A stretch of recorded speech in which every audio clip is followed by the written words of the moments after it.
I already have that. Is there anybody for open forum? Moving right along. A little bit disappointed. So we have public hearings tonight for all of our town meeting warrant articles. I will read the wording as we get to each one instead of reading the whole entire advertisement of the posting, or I'll listen to me read for half an hour, and nobody wants to do that. Do we need to vote on this? That was a question, actually, that, do we actually have to vote on payroll? I would think so. It's an expenditure. Well, the sign, right? Other than just a signature, I don't know, will you actually, will you actually look and see if we have to name the amount and read them before a meeting, or if they just need signatures? Will you just look into that? I guess, let's just do a vote just in case, because I don't see other boards doing it. So I just don't know why. So we have payroll in the amount for Jane for $814.72. Make a motion to approve? Second. All in favor? Aye. I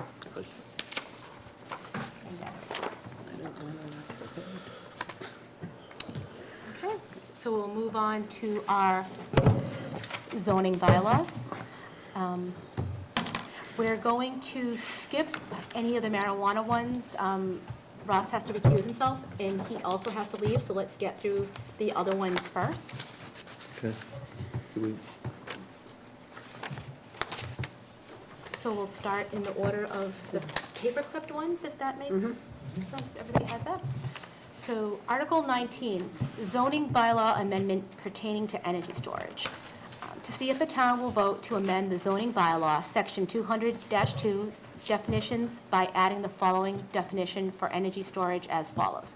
Energy storage, the capture of energy produced at one time for use at a later time. A device that stores energy is generally called an accumulator or battery. Energy comes in multiple forms, including radiation, chemical, gravitational potential, electrical potential, electricity, elevated temperature, latent heat, and kinetic. To see if the town will vote to amend the zoning bylaw, Section 200-3.2B, use regulation schedule, by adding a new line, 6V, energy storage, as follows. So what we have is that it is only allowed in by special permit in the IG and the BEP zone. So we have to do we make a motion and then discuss? Is that how that No, I works? think we'll open it to the public for comments, Okay. see if anybody has anything to say. I have a question. We just need you to announce your name and your address. Sorry, you're right. I Run forgot. down. Roger Cloutier, 17 Colburn Road. My question is, when you talk about energy storage, is that LNG? They're making liquefied natural gas. Just curious if that came under that. Because in a way, you are storing energy. That's the only reason I bring it up, is it's a big storage battery. And it's coming to town, it looks like, so. I think the LNG is would be power plants. Yeah, and it's specified here as accumulator or battery. Okay, Yeah, so. no. that So was this has to do, we were lucky that our solar committee was so on top of things, and this is Sure. the trend that's coming down the line. Sure. So we're kind of being proactive on getting these, Okay. you And know. I only brought it up because the LNG tanker, storage of energy, that was my only question. yeah, that's not energy storage, that'd be fuel storage. That's, Not really. Lori, would you like to come up and address that? Okay. She put it right. Lori Degnan, Osgood Road. The battery storage came about because of all the research we did looking into what other towns are doing for solar. And the new incentive from the DOER is battery storage. So in an ever-changing industry, it would be really nice to be one step ahead if we can, to plan for this. Because right now, at the last meeting I went to, Massachusetts has more solar than the grid can accept. National Grid has put a hold on solar they're looking for more transfer stations and to expand ones that are there. So batteries are the next step.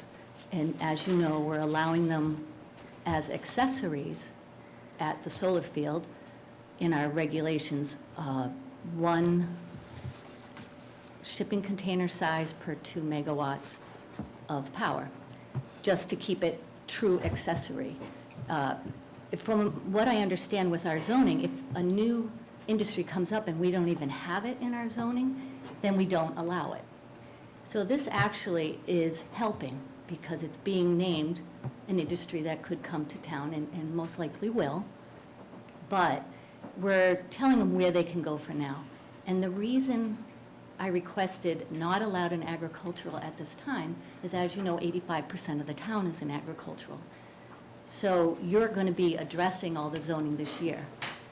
So agricultural designation in many towns is different. In Charlton, we allow residential in the agricultural if it's a 60,000 square foot lot, if I'm correct.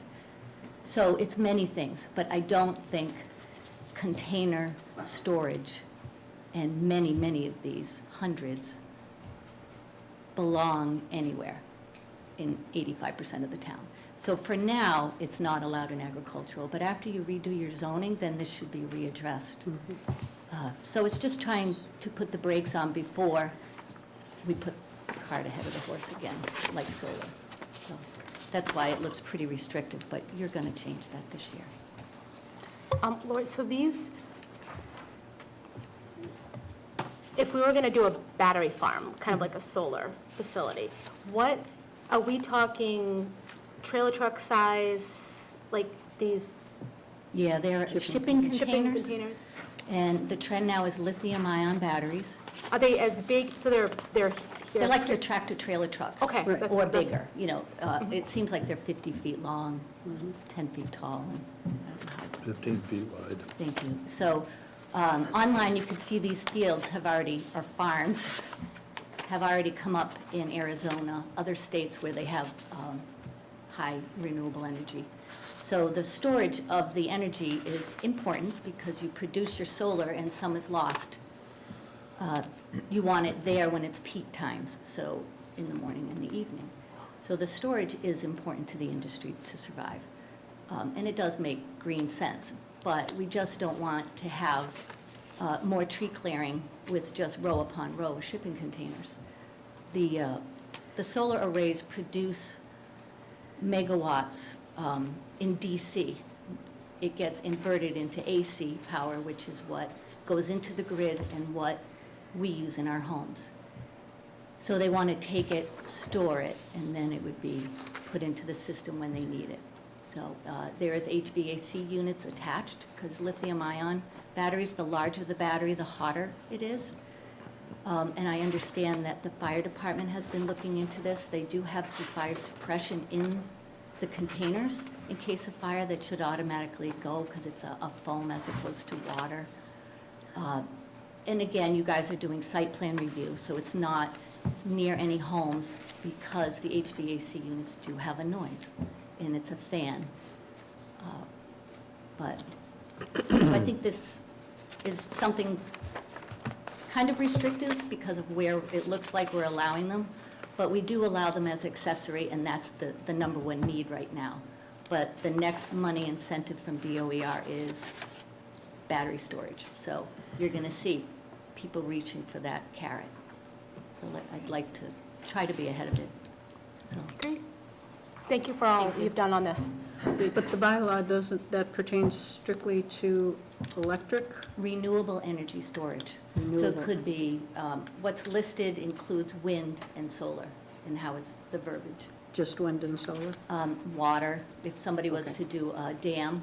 Okay, So it's all renewable as opposed to what the gentleman, I think, was concerned about. okay. Liquid This may natural gas, that's Be a not renewable.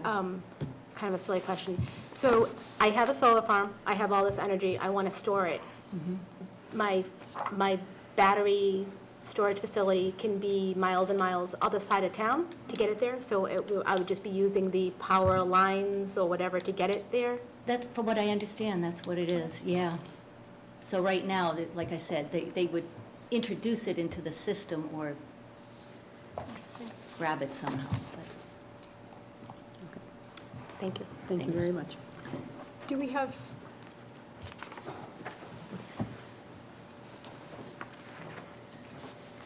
Good evening, Matt DeFosi. The reason, I live in Spencer. The reason I came tonight, because we're working on solar bylaws in Spencer, and I just want to put something on the plate for you guys to take into consideration. If it comes to solar and battery storage, I have a little different view. My understanding is they would probably have the battery storage on site for solar, and I may be wrong, but just to put a few things in front of you that you might want to keep in mind. If they do that with the development of solar, the hazards involved with that, if the batteries become broken, the hazardous risks of that, containment of the batteries, if they do have a storage building or a storage trailer, or, you know, however they have it. You also have the danger of these things getting hot and generating fumes. So if it's an enclosed building, how you control the release of those gases and so forth. So I think you need to give a lot of thought, if you are going to allow battery storage in some capacity, especially at a high level, that you need to really look into this kind of stuff before you just, you know, paint it with a broad brush and allow that to happen. Because if you have it on site, now you have the potential, if it's not contained in some case in emergency, of controlling it. And I think probably the fire department would have a lot more insight on that, and that would be another issue. If they did have a problem, how would they handle it? Do they have the proper equipment and so forth in case there is something catastrophic happens with that? So I just wanted to put that forward to you, because with solar and battery storage and all this new stuff, a lot of the questions aren't being asked, and you find out after the fact. So I just want to give you guys some food for where is thought. Spencer in the middle of this? Is there already a zoning bylaw in Spencer, or is this what you're currently? We are currently working on amending the bylaws in Spencer, because the smaller towns are being overrun with solar, and there was really nothing in place to control the development, which I don't have to tell you guys. So we're trying to amend the bylaws and trying to cover all the bases with all the particulars that are involved with solar, and trying to be proactive, like these ladies here. Unfortunately, you're probably going to find out by mistake in a lot of the cases in the development of these things. So we're trying to be helpful. We come here to learn from you guys, and we're trying to, you know, pass along information along the way that might be helpful to you guys. Thank you. We were absolutely blessed to have a solar committee that did an amazing amount of research.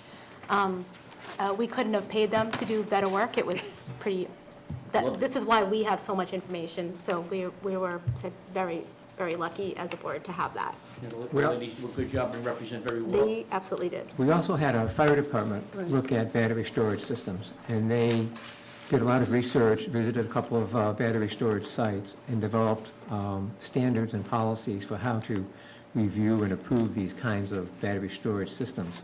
Good. So we've already addressed that, and any battery storage system would be referred to the fire department for conformance to those standards. So I think we're pretty well protected. Well, it sounds like you got your Yeah. thumb on it, but in case you did, now you weren't considering it because technology's moving so fast.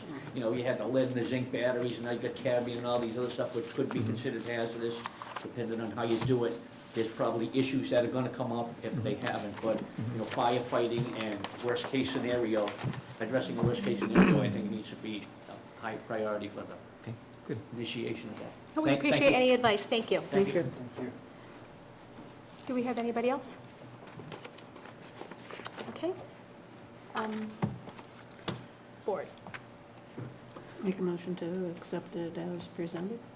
Second. Okay. So now we can discuss. Sure. So I guess the procedure anyways, do we want to go through each one of these and close each public hearing as we go through? Or do you want to just go through all of them, close the public hearing, and then we can vote on all of them after? You could do it either way. Oh, If you okay. want to address them one at a time, you can, or wait till the end and then Okay, take them up. But the public hearing stays open.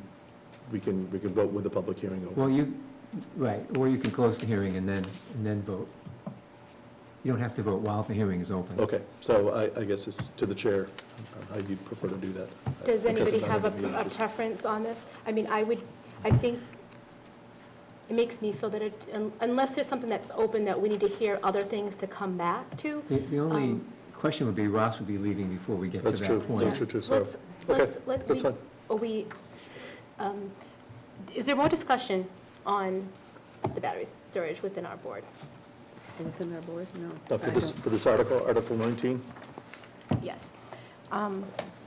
which once again does not pertain to accessory uses It's, for it's solar. pretty much just the Just battery. Standalone These are standalone. batteries. Yep, okay. I see, I mean, and I was looking online and I was questioning if this is actually what I was looking at, and it was rows of kind of trailer trucks, and that's why I asked. Yep. I feel just by what they appear to be, it makes sense for them to be an IG and BEP. I could not imagine, a solar farm is one thing, but I couldn't imagine one of these farms being in residential areas. And until we fix our agricultural, It is a it makes sense. residential area. When we are going this year, this upcoming year, we are going to relook at this. And after we look at our map and fix our map, we may have a totally different opinion on these. But for now, it makes sense, just so they're not, we don't have one of these giant battery farms plopped in next to a home. I think that's just not good planning.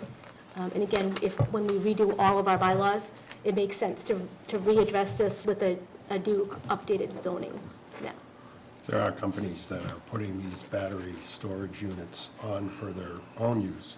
A large factory would put this on their property to ensure against a power failure if they have sensitive processes going that need the electricity.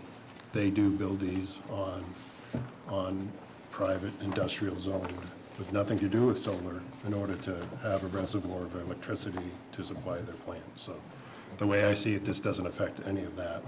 So they'd already be- That's a potential use of it or potential. Once again, that would be an accessory. Yeah, Accessory this is an building, and it accessory. most likely would be an IG or Yep. BEP, so it makes sense. Do Take a we- motion questions? to recommend? Didn't we have that already? do we- Yeah.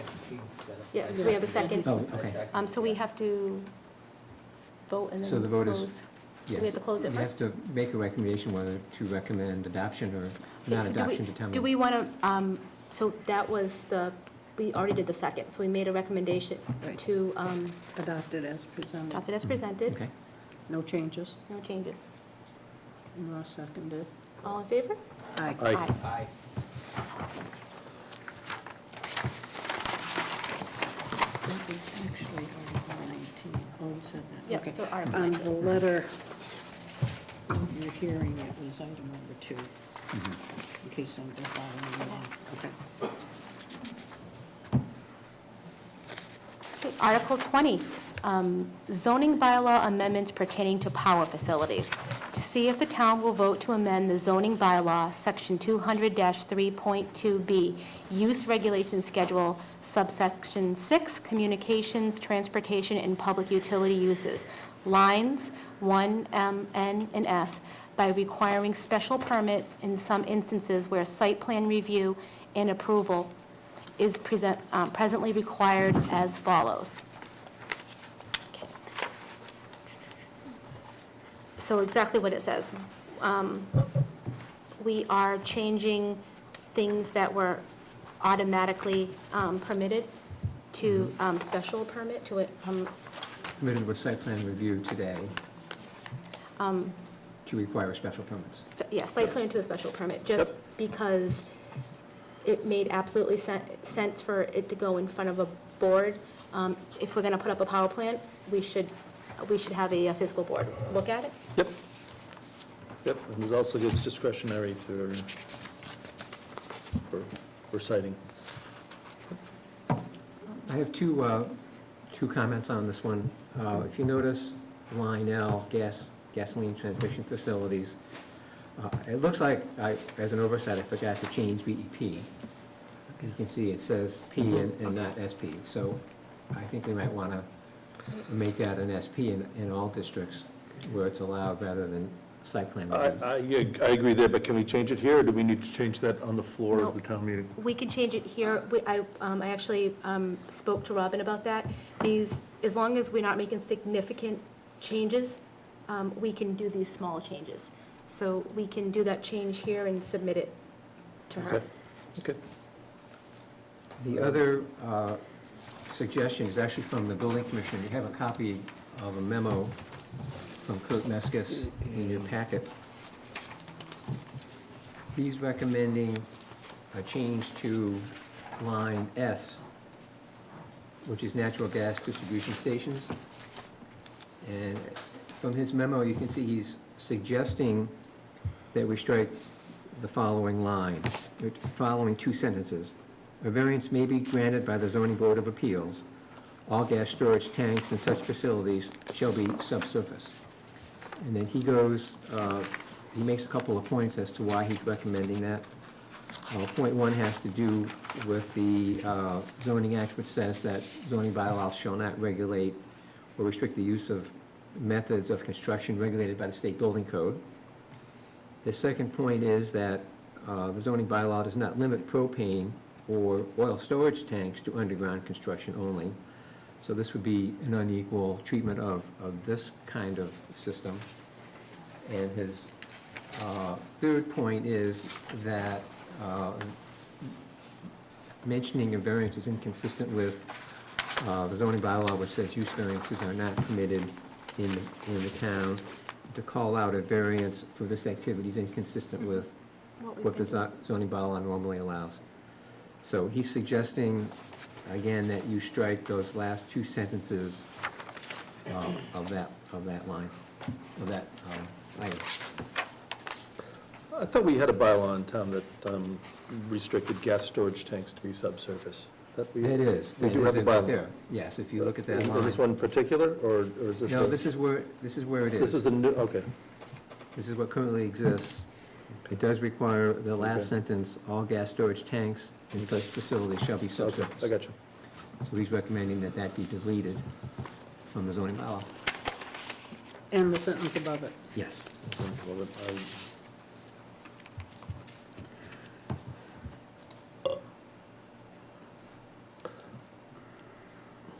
Okay, I think that should be done on town floor.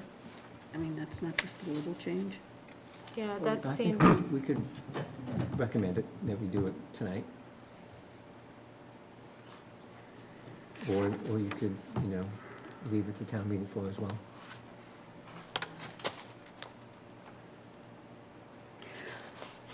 I would just like something in writing when this finally gets printed, either showing this stricken out, Mm-hmm. or done on the floor as Mhm. amended, so Okay. that everybody realizes that this is a change, and if they have one of these copies, that's not an accurate so copy. Okay, so we will can do we, I'm correct, so when we go to town meeting, will the residents get the changes? Will they be able to see what was changed? Will they be able to see the strikeouts? We can do that. We can make copies for the town meeting. That would Because, be in addition to what they're gonna receive? Right. Okay. so it would be that's- a handout when they Handout. came in. confusing. It's too many pages. No, I just have a question on that. So is that saying that there could be above-ground gas storage systems? Saying like a tank, a gas tank, a natural gas tank? Correct. Yeah, so as you know, the planning board did approve gasoline storage tanks, fuel oil tanks, excuse Yeah. me, as above-ground tanks already, so Mhm. I'm This just specifically thinking, applies to- it's not like a natural gas tank that you see down on the harbor or something, a large-scale facility that could import gas and it raises with the amount of gas that's in it and subsides with the, is that, Well, am I by- way off base with that? Or is there a So- possibility of allowing that? So this would allow above-ground tanks. Yeah. Should we put some type of volume on what would be allowed? We have we have it changed to special permit, so it would have to come in front of our board. On the other side, we would need our board to understand what exactly we Yeah. want, because most people, we're lucky to have you that kind of, Yeah. that understands this stuff, but These things could be enormous, I mean, And you do have several gas mains that, large gas mains that run, traverse through the town. So, I Well, mean, we it have wouldn't- potential for an LNG facility Yeah. coming through there that does plan on storing about 2 million gallons, so. but their tanks are that's- usually linear and Right. covered, buried in the ground. They proposed theirs to be above ground, I thought. Yeah, initially, the LNG field was going to be a series of tanks, Yep. but now it's one tank. Just curious. No, it's just one tank. I believe so. Just good to have it tight so it doesn't, so everybody knows what it is. That's So I it. guess what I'm hearing you say is we should do this as an amendment on the floor. Yeah. He wants to Okay with take out both of these? No, just the Just- lines, just just the that- strike just- through just that? sentences. I think that makes sense. Unless anybody, But I understand the variance, and I do understand what he's saying. I mean, I guess that variant sentence is, if we're not doing it anywhere else, do we really want to do it here? And is there any risk of taking it out here to not confuse the residents on the floor? Is there any risk that anything could happen if we remove this sentence? Well, and I if mean, That's- a variance Curtis, up is there to- always permitted except for use variances, which the bylaw does Exactly, not so allow. it really doesn't need to It be doesn't there. need- Right. So, So, and I understand that. Yeah, I mean, I wouldn't have, I don't have a problem taking it out right now, if we can do that. Nico? I mean, with John.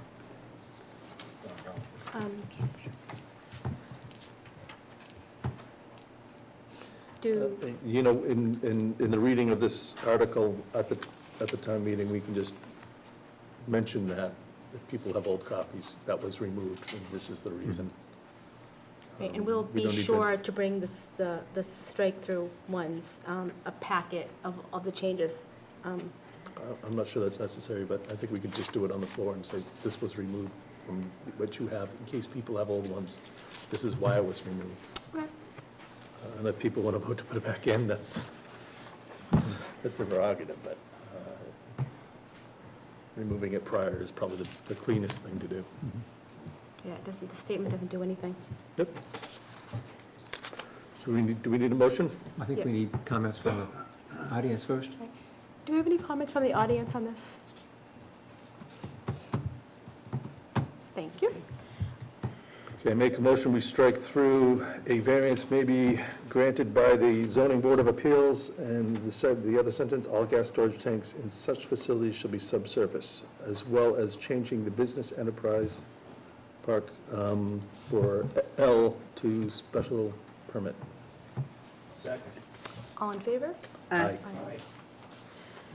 So do we have a motion to recommend this to town, correct? Yes. I think- Do we, yeah. do we have a motion to recommend this at town meeting with the changes that we just voted on? Make a motion to recommend Article 20 with the motions that we just struck out and the addition that we just made at the town meeting. Second. All in favor? Aye.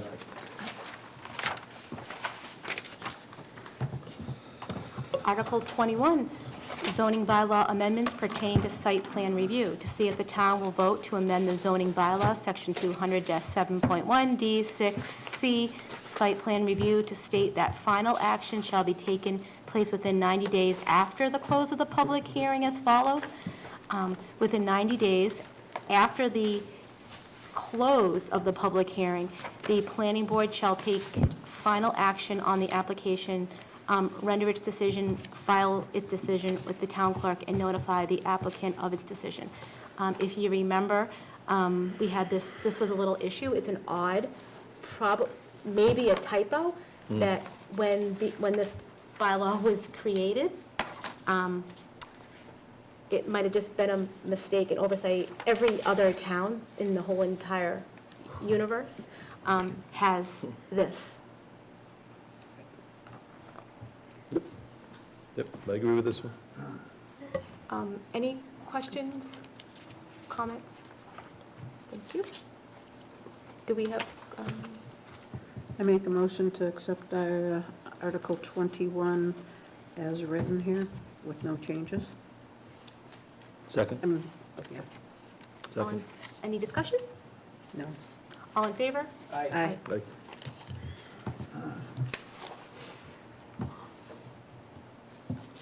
Okay, Article 23. Two. 22. 21. We just did 21. This is Oh, 22. I'm sorry. 22 is right below it. Article 22, zoning bylaw amendment pertaining to penalties for zoning violations. To see if the town will vote to amend the zoning bylaw, section 200-7.1 G3, enforcement and penalty by changing the maximum fine for zoning violations from $50 a day to $300 a day as follows. Whoever violates any provisions of this bylaw shall be punished by a fine imposed by a court of law not exceeding $300 for each offense, and each day that such violation continues shall constitute a separate offense. If you remember, the state maximum is 300 and ours was 50, and it just, we've had many discussions that we should put our fines up to the state max. Absolutely. Yep. And Makes sense. Do we have any comments, questions? Okay. Like to make a motion that we recommend Article 22 as written. second? Any discussion? All in favor? Aye.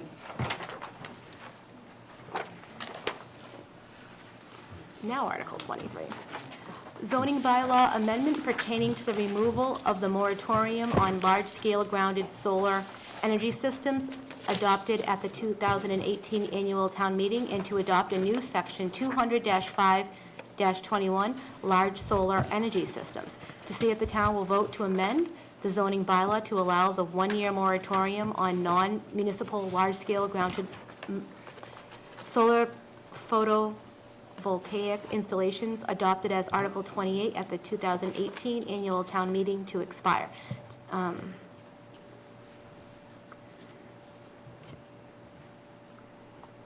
Questions, comments? Board, so we're supposed to have, we need to make a motion, and then we need to discuss. Yep. Second, and then discuss. I think I did this wrong. So I make a motion to recommend Article 23 as written? Do we have a second to discuss? Second. Okay. Any questions, comments? So this is just undoing the moratorium? Understood, and just taking the photovoltaic out of the definition, or the, Large. Striking this. Right.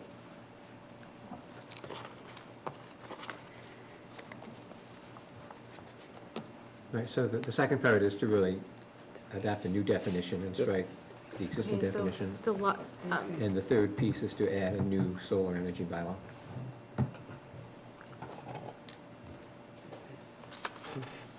Three.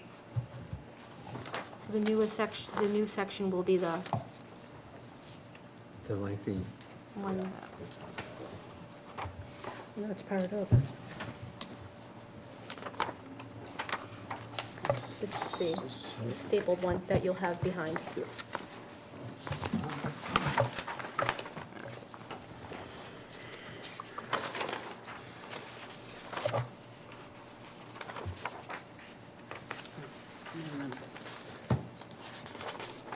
Okay. Madam Chair, do you want to have the chairman of the solar committee give an Yes. explanation as to what this bylaw is all about?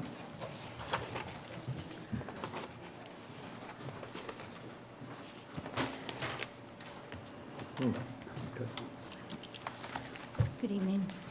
The reason for the change in the verbiage, again, trying to stay ahead of the curve. There's many different types of solar collectors out there.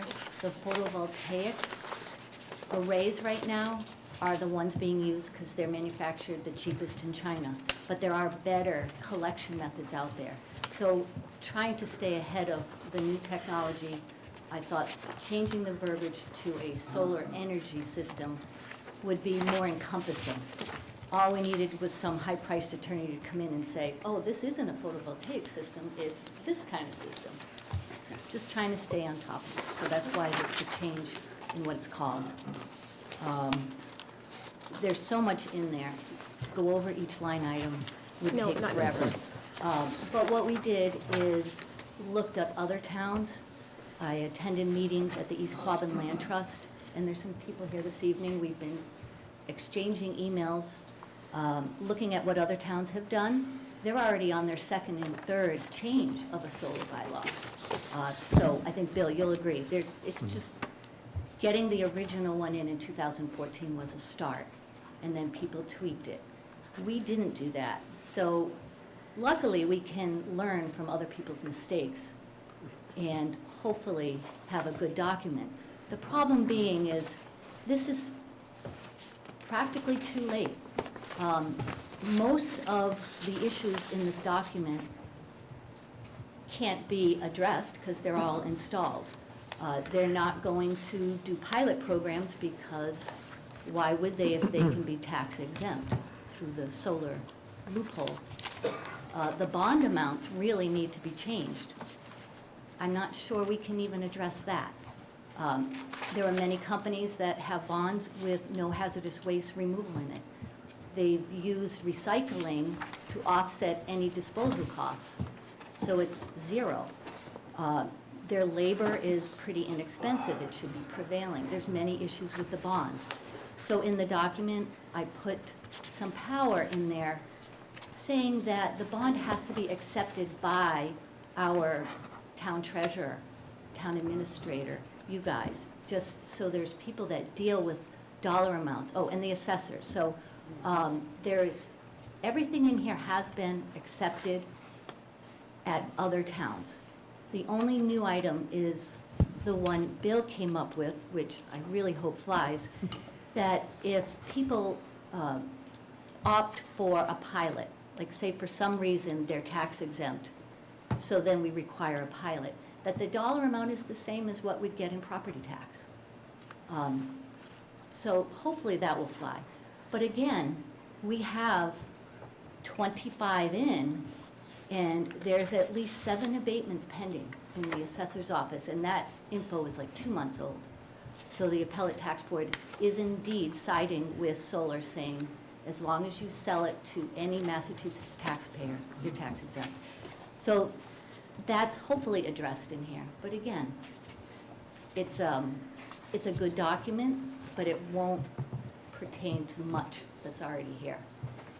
The one sticking point will be limiting the town to a number. Some towns looked at limiting megawatts. Some looked at numbers. Central Mass is leading the state in solar. Boston doesn't care.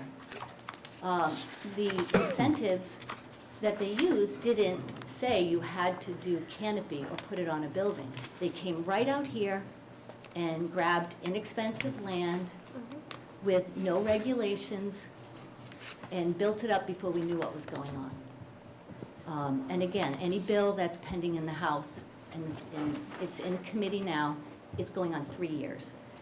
And then there's also another bill looking to make chapter land extend to solar. So solar would be approved to get the benefits of 61A agricultural preservation. So we have to look out for ourselves. Durant said it's going to be 2 years before we can get anything passed. So back to the document. Right now it's at 30. We had some discussion as to how to count them, whether you look at each parcel, each lot number, and count that as one. I had counted it as the site plan, and I think that's how we originally, Kurt's report had, we had 20 in and 5 more that were grandfathered under the old zoning. So putting the number at 30 seemed just about the same as doing 50 megawatts for the town, but it was a little hard to count the megawatts. And then sometimes they change. So that's something that you guys should decide, and town meeting floor will decide. But the number one thing is, the pushing point on this was we were getting tax money with little cost on town services. And that's why everyone was okay with clear cutting. And we are doing our part, and most of them are tucked away, which is good. But we have to look at the future. How much is too much? What is the shape of our town going to be? These are questions that planning should do. We're always reacting. The document can be accepted as is and then revisited if we find it's too strict, or they do fix the loophole, then there's incentive there for us to say, all right, we want 10 more. But right now, until they stop these loopholes, I say you stick with 30, address it at special town meeting, change it. It can be tweaked. This, every other town has tweaked them. Now, correct me, we actually are paying back some money for these solar farms, right? So the town itself is actually paying out? We're actually losing money in the form of refunds. So if someone, the town of Barry had to give back $65,000 for the tax year 2016 because budgets have already been finalized, that's old. So it comes out of, and I don't know the name of the account. The finance committee is aware of it. There's a special little savings account that the abatements come out of. So back to Barry, they have that company, that solar field sells their solar to Honey Farms. Therefore, they fall under this loophole. It used to be like if the field was adjacent, like Incom's, you would think that makes sense. Incom should get a break. But this is virtual energy, and Honey Farms are across the state. So it's happening everywhere. And like I said, there's got to be some incentive for the state to say, hey, let's close this. They're getting the income tax. But until the small towns that are feeling the brunt of it, it's Charlton and Warren are loaded. Then maybe this is good. We'll tell Boston, look, okay, you don't help us with property tax, then you're not getting your income tax from solar. But again, that's, the amounts are totally up to you. And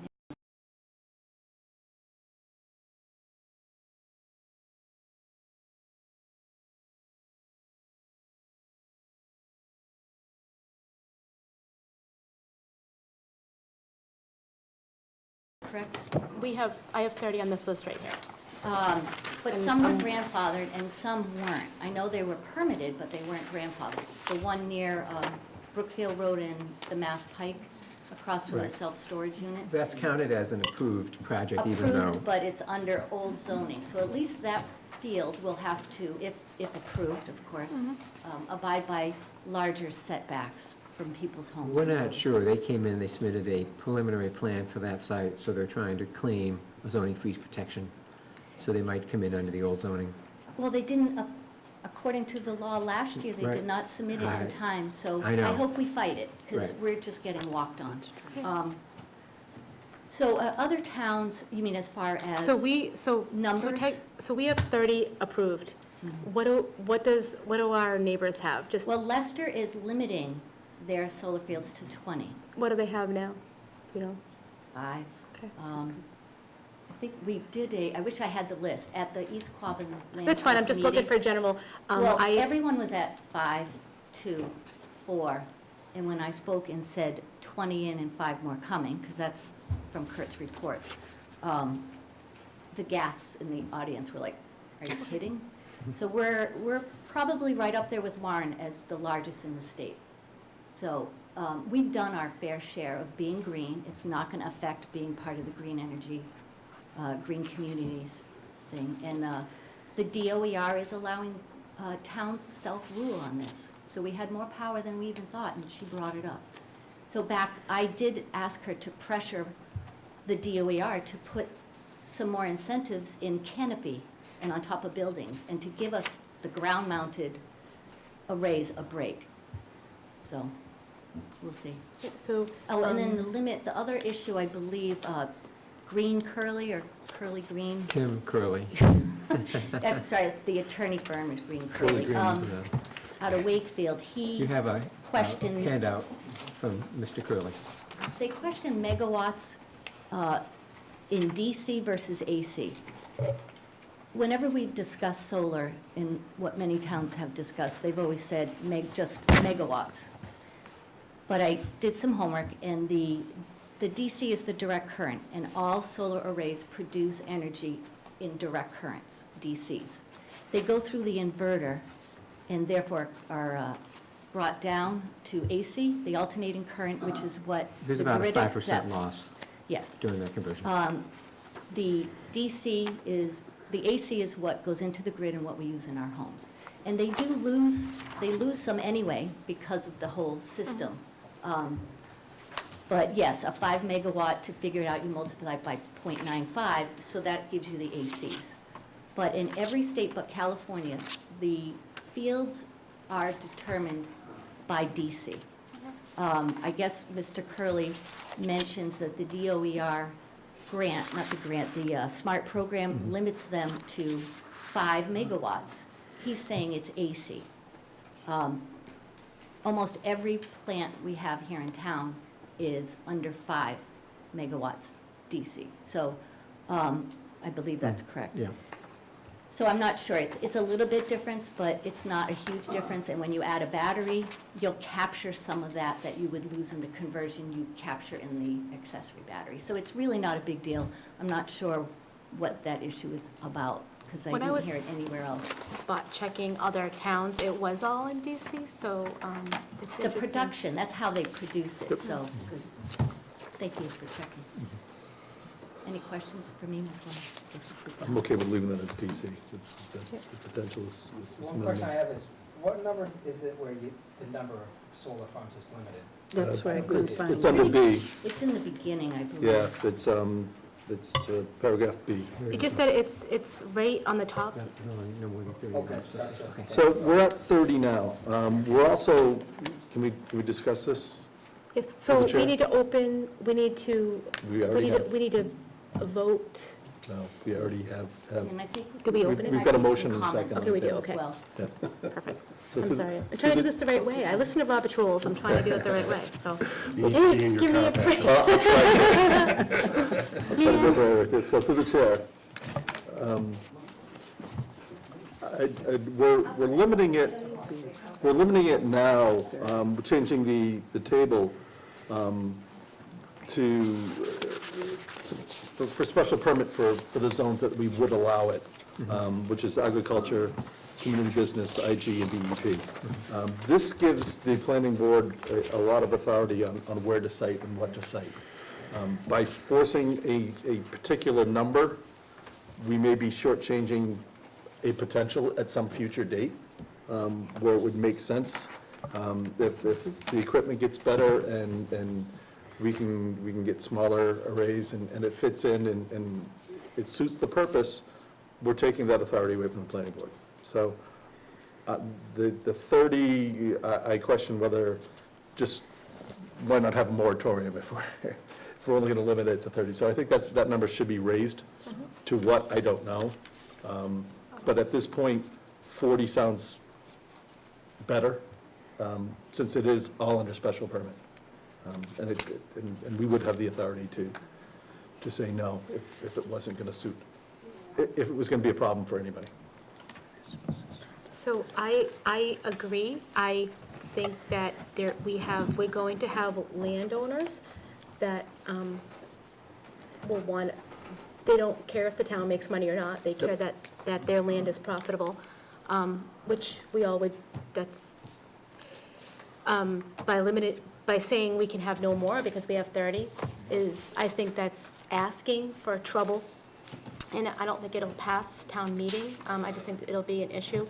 So I absolutely agree to Yeah, I come mean, to a number. There is being special permit. I mean, honestly, if someone wants to put a big solar farm in IG, I mean, special permit wise, but I think we will be a lot more sensitive to these solar farms that are totally abutted by all these residential homes. So if we would like, I mean, and this is a great bylaw, if we want it to pass and we want to have all of these controls, but I believe that we're gonna have to up that Yeah, number. I mean, one of my concerns from the beginning, and I think I talked to Laura a bit about it, is if we make it too restrictive, we face the potential that it doesn't pass at town meeting. And this is much better than what we have now. I'd hate to lose that just because we're being restrictive for no reason. And there could just be a motion, I mean, just be a vote to deny it versus amend it. Someone on the floor could also seek to amend that number. Sure, that's true, Right. too. It's not up to us here Sure. to change that number. Excuse me. It's not up to, through the chair, it's not up to us to change that number here, is it? We You can. have the opportunity to We change it can. now if you We can. wish.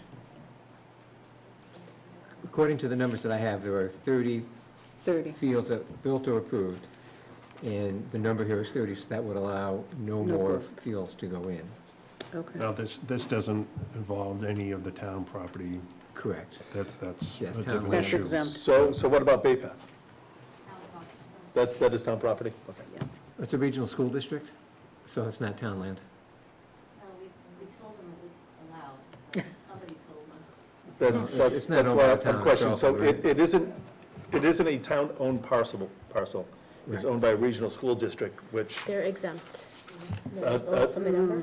No, I think only I'm town. wondering if they are. That's my question, is are they exempt? Because I know that there are plans to do that, and I think we have told them that it would not affect them, and I just want to make sure that it will not affect them.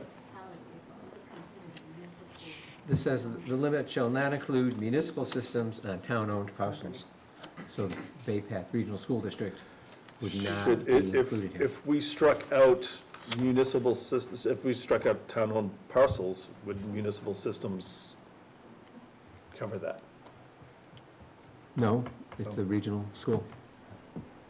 So you could add language in here too. Add regional school district and really, I mean, That would be- it's like special for them, Mm-hmm. if that would prevent it from passing. Well, and then again, if we increase the number from 30, that doesn't True. really take effect. 'cause Right. they Government can still do that. facilities, municipal, they're not, there's district, regional, but a regional district is still a municipality, no? A regional No. school district is, No, it's not governed by the town of Charlton. It's, has its own school board. I think legality. District of the two towns, Bill- it's a separate it's still a district. government. It is not. It's not a municipal Legally, piece it's of not a property. municipality. It's, What is it, It's a what is, district. what entity is it legally called? It's a regional district. Educational. Education So- district? so once again, if we increase this number from 30 to 40, we're covered. Because there's spots available now. We would need to change the wordage, the verbiage there. If we present it as 40, people can change it on the floor. And I think it makes things a little bit more clean. Okay. So we present it at 40, or we present it at 30? We present it at 40 Okay. um, And if they Versus- want to change it down, versus having them kill it yes. Right. Yep, yep, and have nothing. yep. I guess with the moratorium would expire, so then we would be back in the, Free for all. and remember, they're all special permit. Correct. So there's that control in place that they're, do they trust us? No.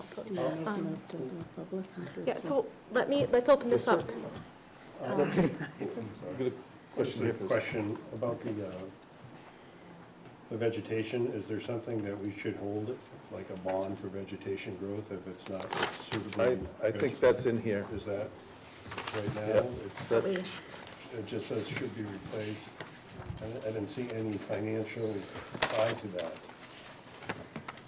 We typically do that as a condition for approval, Yeah, require a landscaping bond. okay. So that's kind of a standard condition for Right. these. And it's a special bond, so it's specifically for that. Yes. We always, do we want to add that in here? Well, if it's already, it just would be redundant if it's already in place, so. I think it's always A standard Condition. comment for every Yeah. project, whether it's a subdivision or whatever with that.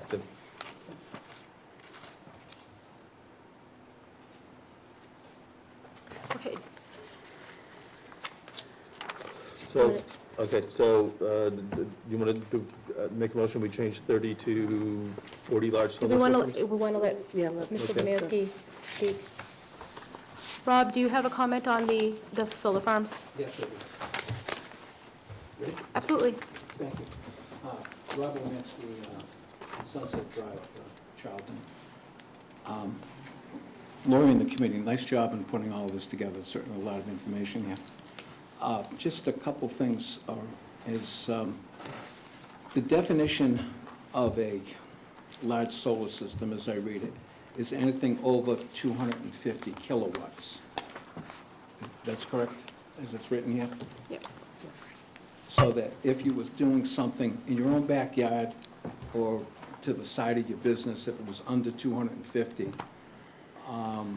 it's not that it's exempt from anybody looking at what you're doing, but it's not to be considered a large solar energy system. Is that correct? Yes. Okay, all right. And I guess one of the things to think about is new technology as it comes.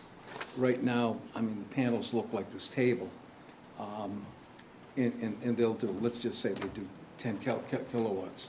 Well, 10 years from now, that might do 100 100. So I guess there needs to be, and as long as we get reasonable people, it should be flexible, so that that may change without actually changing the size. Because again, I'm personally thinking that if I had a building, and my building was 100 feet long and the roof size was 20 feet, am I going, as long as I keep it under 250 kilowatts, then I'm not considered a large, Are you talking about on the roof, or are you talking? on the about- roof. No, These this are is strictly ground mounted. mounted. Okay, It has nothing to so do with roofs. that if a large, when I say large, let's say a 5-acre transportation company comes to town and they want to put solar on the roof, they're exempt from this bylaw. This Okay, bylaw is not- okay. Well, this bylaw does not specifically, not call out ground-mounted systems. In Yes, it fact, we does. changed the name from large-scale ground-mounted solar to just large solar energy system, so it's not limited to a ground-mounted So system. that would take it off the ground then? It would apply to roofs as well. So it would apply to roofs? It would. So anything over 250 kW would be a large All right, so- solar energy system. Is that what you wanted to do?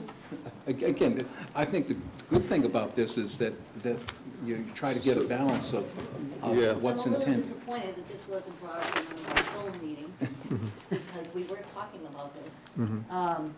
This was we didn't want it to affect canopy solar at all, because we wanted, like, parking lots and buildings to be able to do solar. If we need to change this, then we need to put a line, which was in it that we took out, that said it does not pertain to canopy or rooftop solar. So I'd like to see that added, so nothing has to be changed. 'Cause we don't- That was my assumption when we had talked before, that was the Yeah, intention of it. the intent That's why I was, said that. the that ground wouldn't be mounted up to- it was more the solar photovoltaic, changing it to, we could say ground mounted solar energy systems. That might do it. Okay. Yeah, I thought you wanted it to apply to all solar systems over 250 kW. No, absolutely not, Okay. because when I spoke to the DOER, I wanted them to give the money that they're giving to ground mounted to canopies, because that's what costs more. People need help building those. And the incentive should be there, because it would be great for, like, Treehouse to be able to put solar canopies over their entire parking lot, Right. and then it would keep everybody dry while we're waiting in line. So, there's so many benefits to canopy solar. And you already have the ground, you're not That's right, yeah, it does not affect your ground. impervious surface. Yeah, They're the whole already runoff there. issues that we're having, so it's fantastic, it's costlier. Do you have the original line for that? Is that something that we should change on the floor? Is that something that we should put add in? I would suggest it be done on the floor, because we think haven't that's really very considered that. And And what now. exactly are we gonna say? I'd like to get that. that sentence at this, Do you want that, or do you just want it where it says large solar ground-mounted energy system? Well, we could do ground-mounted energy system would probably be it, because there is a height restriction on ground-mounted. But then canopies, are they considered ground-mounted? Because the canopies, Would be on a roof, would be well, on they're like a. actually but- set, they're on They're- posts Yeah. above a parking Well, lot. So I think we need to call out this, just like we did for, that it doesn't pertain to. This does Yeah, not, It might be better, if municipal. rather than do it now when there's a lot of pressure, if you gave it some thought. The only, but don't you already have, do you already have the wording that you took out? I'm gonna have to dig it out, but, I guess we could. I hate doing that on the floor Me because too. things get messy and people get really exhausted and they just wanna get out of there. So if we have a nice neat little package that we present, it makes it a lot easier for everybody, because they start rolling their eyes Right, and want right. out. I have all the old versions, if you want, All right. you could look If- through them and. Yeah, or if we could, it's pretty simple enough, I think that we could probably put it in the same paragraph as limiting it to the numbers, where we're changing the number. So right on B, yeah, that makes sense. And then, yeah, because we were exempting municipal and town-owned, we could say this also does not pertain to parking lot canopies or building rooftop solar. That probably would be encompassing. What do you think? No, fine, fine, as long as it's clear. Yeah. And that people, for instance, who have buildings and say, geez, I was thinking of doing it, especially to use the energy myself, you know, for my business. This does not pertain to parking canopies and rooftop solar. That's Yeah. simple. Yep, Crystal, I think that would, Right, so after the B, this limit shall not include municipal systems on town-owned parcels.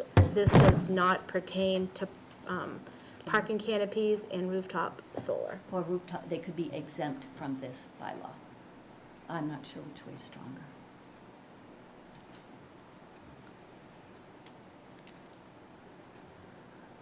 I actually, when I met with Bay Path, I was kind of hinting around that, you know, having a canopy Over the over whole your building. parking lot, it would save on plowing. They love them in the warmer states because it keeps the cars cooler as well. the back windows don't blow up, but don't go anywhere. If I may go forward? Yes, please. Let's go to B. The next to last sentence there, the planning board shall approve no more than 30 large solar systems townwide. No system shall exceed 5 megawatts. Bill, you were saying earlier, and Patsy, you were pointing out that currently there are a combination of built and approved 30 solar systems in our town. Okay, I want to make the point, our town is the 7th largest landmass in Massachusetts. So, and it's always good to see what other people are doing, but if you're comparing a landmass of 15 square miles to 43 square miles, 30 may sound like a lot in the earlier one, but may be a reasonable amount as far as Charlton goes. So I think what the bylaw should be crystal clear on is, because the moratorium put a freeze on this, as far as new plans coming, is that correct, Bill? I'm sorry? That the zoning has been frozen because of the moratorium? Not just the moratorium, nobody could do anything, right? It just Right. stopped. Couldn't get a building permit during the Right, moratorium. right, so the zoning's been frozen. And the ones that have been approved were already in line, in the hopper, before They the had moratorium zoning was approved. Yep, they did this Okay, preliminary All right, stuff. so we're all in agreement, those 25 plus 5 are exempt. So it's misleading, because here's how I read this. If the new bylaw says 30, then we can do 30 more. That's not what's intended, is it, Lori? No, No. no, and that amount came from Kurt's report of last summer. And we Okay. found, we had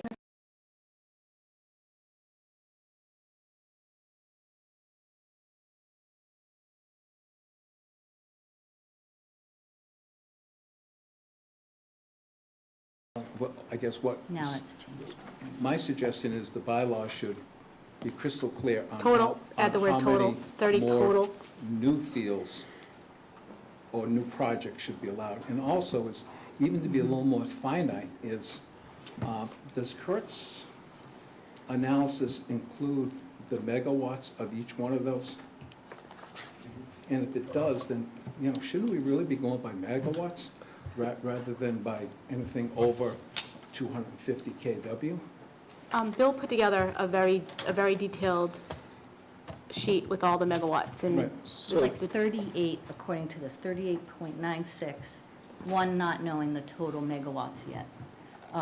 Each project has been around 5 because of the DOER incentives are capped at 5 megawatts. Most of the projects are equal to like what's on Pavin Hill Road? Oh, no, they're all different, but the Okay. DOER program is capped at 5, the SMART Oh, program. right, it's capped at 5. Yeah, so, But most places, just because of land size, topography, aren't able to do the 5.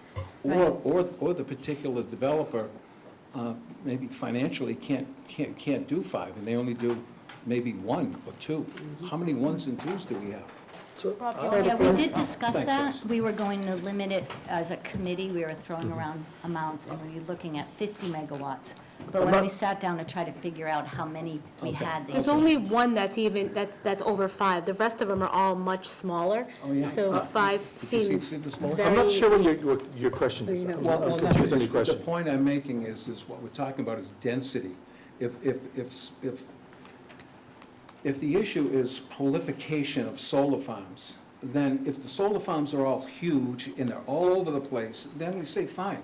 But if you happen to have one here, one there, and they're of a size that really is not one would consider as being offensive, I think the ideal situation is not being able to see them, that they're far off the road, they're screened or whatever.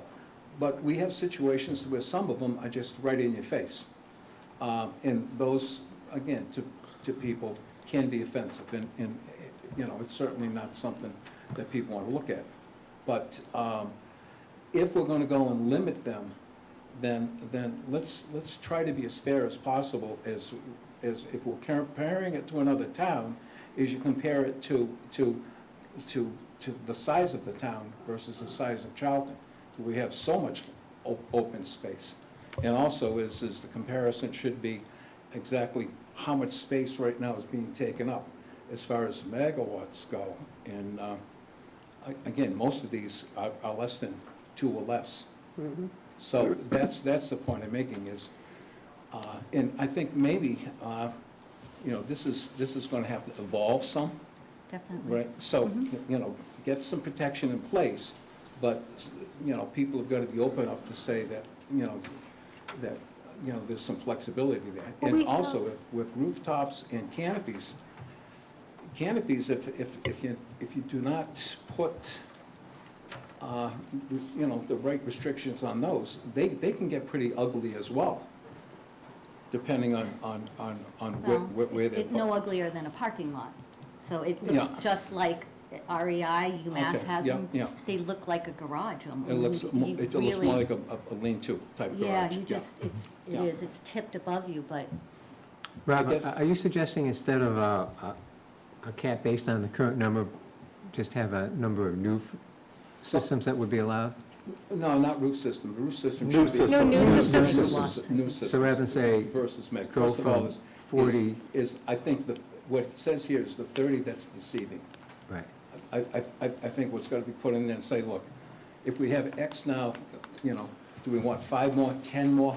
right. If you put it at 10, and that 10 can't equal more than 50, well, again, each one is capped at 5.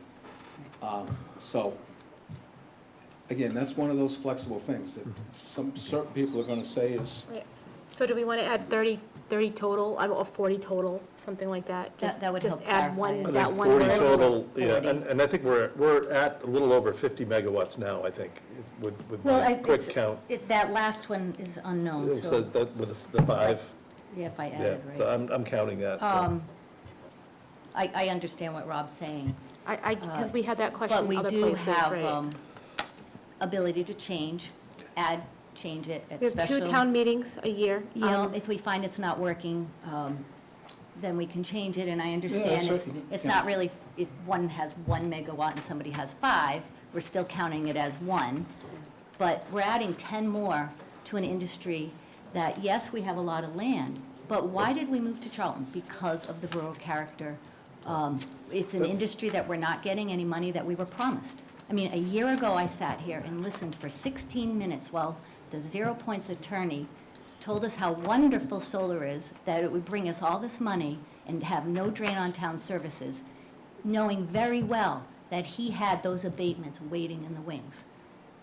So while I don't want to burden any taxpayer or landowner for making money on his land, zoning is here for a reason. No one can do anything they want on their land. We all have to follow the rules. So this is what we're doing. We're starting somewhere. If it needs to change because we have a lot more open space, fine, but Charlton's done more than their share, and until we get what we were promised, I just can't see this industry doing any good for the rest of us. So originally you thought there were 25, you went with 30 to allow 5 more. If we're being very conservative to our landowners by saying 40, it is 10 more. And if we get to the point where there's 40 and they start doing these cute little ones that, you know, that everybody loves, we can always go back to town meeting where they're every 6 months. We can, It's we an can, evolving but we industry. can, we And can, remember, it's we can special permit modify. too, so It is- that and it's gives us a little special bit more permit, so, authority on where- we will where they be can much decide it. better at making sure that you're not opening up your front door and looking up at a gigantic solar farm. And I know that this is your baby, so do you feel comfortable with that 40 also? Oh, yeah, I knew the numbers would change, and obviously at town meeting, things change. I'm trying not to take it personally enough, but I want people to know, I have no skin in the game. I don't abut solar. I have no land I'm gonna make money from solar. Yeah. I'm just somebody, Yeah, yeah, is that what you said, yeah? No, Yeah. I'm just somebody that Yeah. wants to see the town develop in a nice way. I mean, Hardwick is having a heck of a time because people move to Hardwick because it's rural. Charlton was, you know, it's a great location. We have 200 acres. I got a call from a broker saying they're looking at 200 acres, and it's an out-of-town nonprofit looking to put up solar on 200 acres out near Stony Brook. They said they're going to use 45 acres for solar. They wanted to see what was happening with our bylaws. So they're just shopping around. And while we do have 44 square miles of land in town, we do have 14,000 people and parks and buildings that are spread out. So it's a matter of time before it ends up more and more in our face, so. Thank you. If I may make, Roy, don't leave. If I may make a point, as far as the landowners go, this position of a lot of landowners is, I've owned this land for X amount of years, I pay taxes on this land, zoning that's in place, and the old saying is, I want to be able to do what I want to do on my land, and yes, we want to follow the rules, but if people are now going to be changing the rules, I want to make sure that those rules are fair. I agree. Do you think that there's more than 10 more landowners that want to put up 10 more solar farms that are going to come and fight down this? Kathleen and I, this was 6 years ago, we had an opportunity to put solar across the street, but across the street, up and back.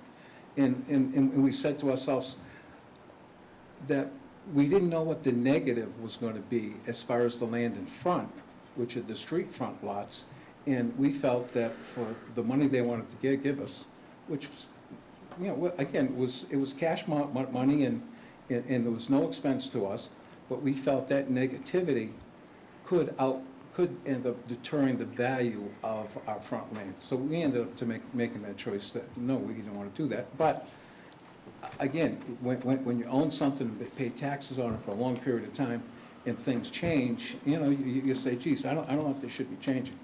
Getting back to the 30 solars, I would suggest is that it be made note that currently there are 30 in town, and that this bylaw will allow 10 more, if that's the number.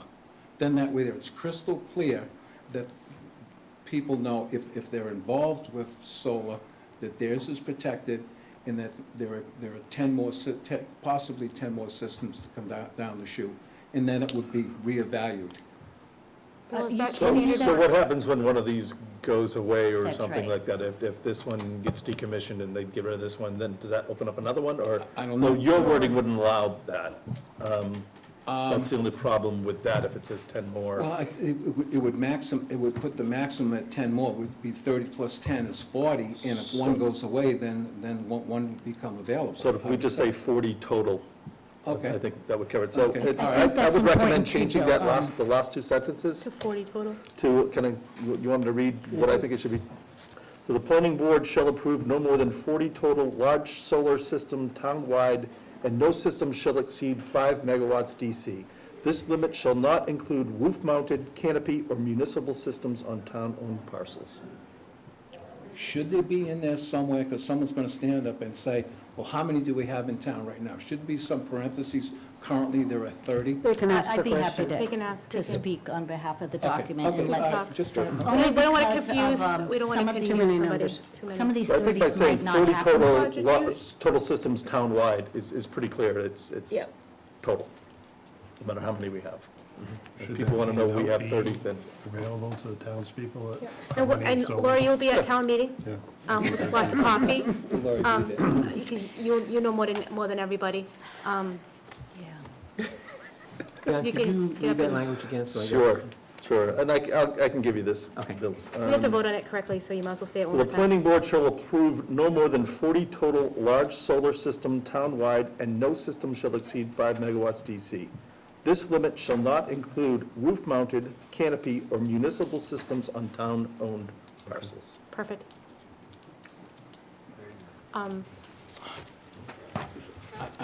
Again, I'm not a lawyer, probably paid too much money over the years, but someone's gonna pick that apart and say that you're talking about present and future versus the past. Again, I could be all wet on that, but 40 total townwide, that covers it? If 40 you're total comfortable with it? townwide.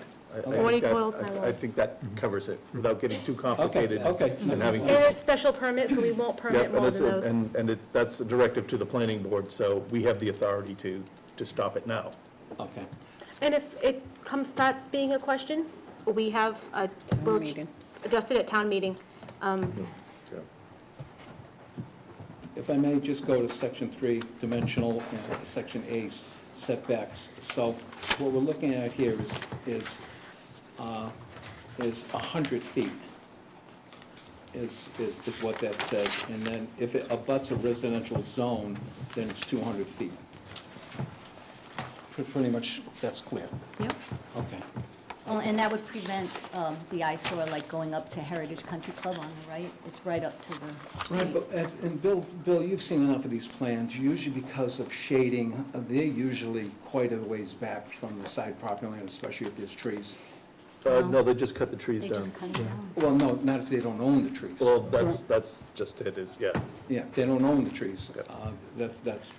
But if I could speak on that, Rob. Go ahead, sure. Say someone like yourself who's had a lot of R40 land or agriculture where they eventually want to put homes, Yeah, even though there's no homes there at the moment and the solar field gets there first, well, that's. then you have to protect that landowner as well. Right, but this So rule. that's why this- 200 feet. Between the moratorium and this rule, that's out the window now. For instance, across the street from you, if you got R40 that goes back 300 feet or 400 feet, then it's another 200 feet before solar can start, because it's abutting a residential zone. Yeah, it gives the homeowner some protection. Right, yeah. And a lot of times it does save money because by leaving that 200-foot buffer, Right, you don't have to do any plantings. So okay, and I just want to check, so the fencing needs to be 8 feet in height, so, to surround the entire field. Is that cyclone fence, chain link? Is that what you're looking it at? says below on D, a commercial grade, high-quality framework galvanized chain link. Okay. It's described, and that's a standard. Right. And the reason we did that is, if you look around town, different solar developers used better fencing. Yeah. There's the one on Gillespie Road or Sullivan Road, great fence, black galvanized, and beautiful trees. And then you look at the one that was on North Sturbridge Road, that it was flimsy and they didn't have the 4 bars. It just had a wire at the top.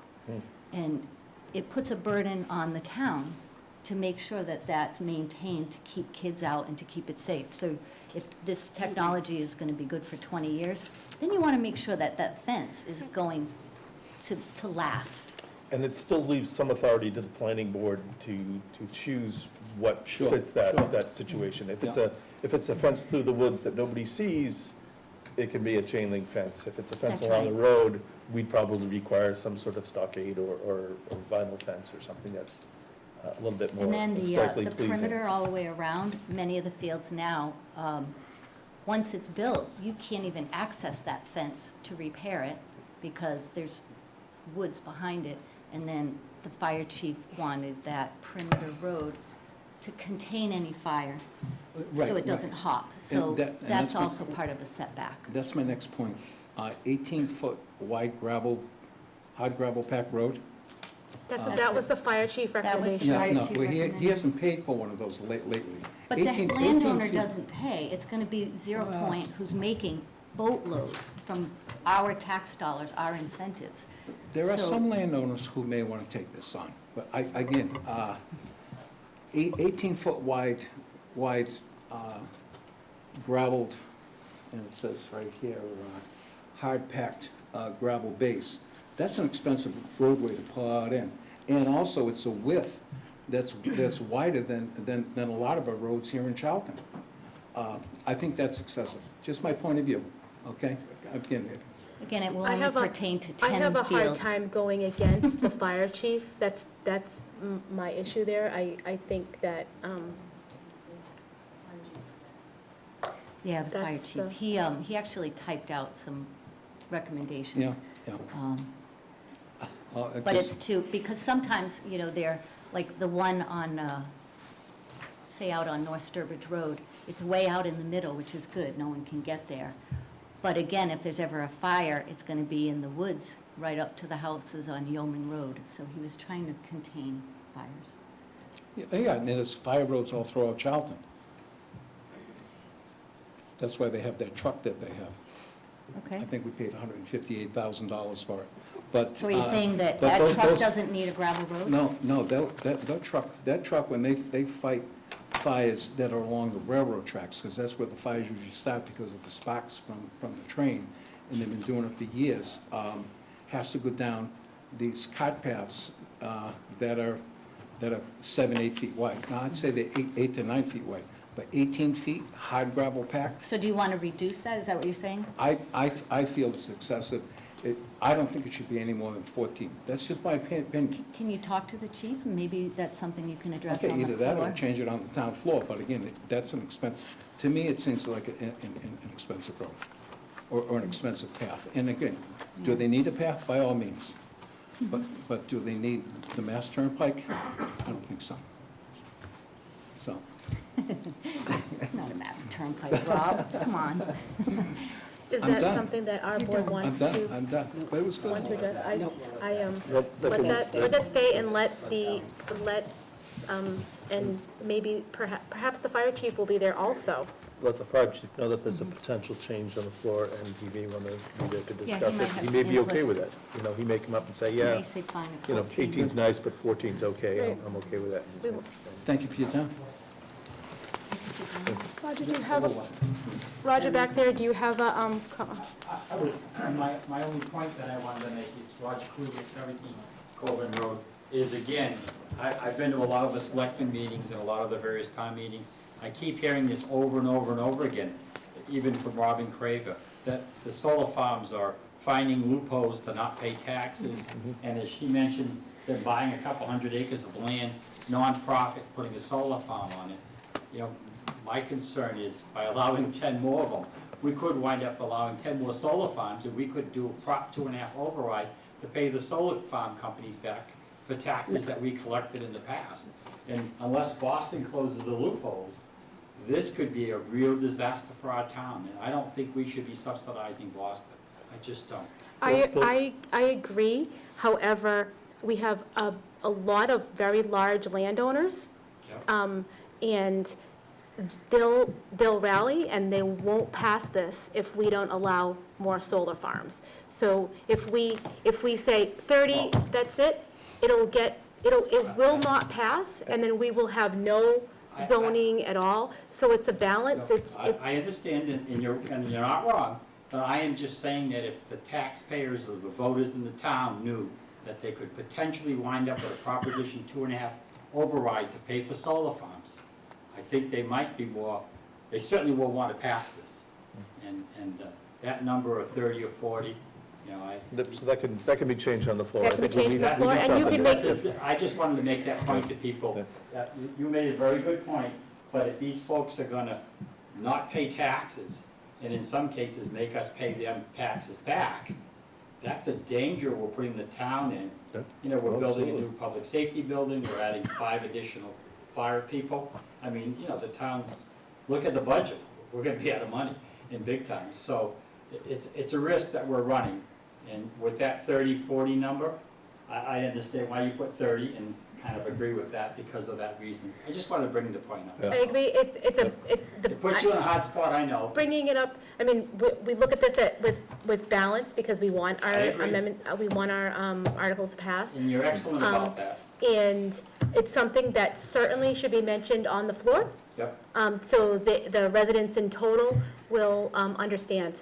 I think a lot of it's been out on social media, but it doesn't hurt to be reminded. I don't know if people realize it. I mean, until Robin Craver told me, and if I hadn't gone to the meetings, I would have assumed the solar farms were paying taxes. You're exactly right, I agree, most people don't know. Don't know. I know, and that's my point, is, you know, I'm happy to have them if they pay taxes. Some good points that being discussed here tonight, and I'll try and be quick on this. I just want to go backwards for 1 minute, and I don't have to tell you this, but I will. The solar companies get large subsidies from the state, as you well know. And the small towns, like your town and our town, had this dumped on us, and they say, here, deal with it. And most towns, like your town and our town, didn't have anything in place to control solar. That's how we ended up where we are. So you guys are going in and looking around, they're going in, and correct me if I'm wrong on any of this, going in and cherry picking, trying to figure out what the best way to control solar is. Charlton sounds like they got a raw deal on this, in my opinion. I don't know the specifics, and I'm not gonna go there, but we're all trying to do the best we can for our towns. We didn't have any solar bylaws. They put some in place. It didn't work too well.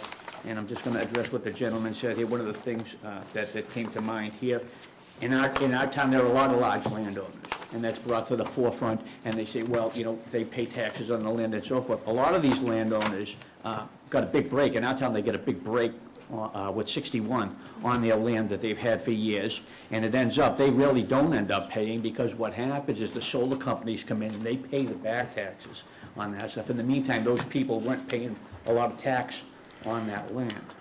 That's just one of the things to take into consideration.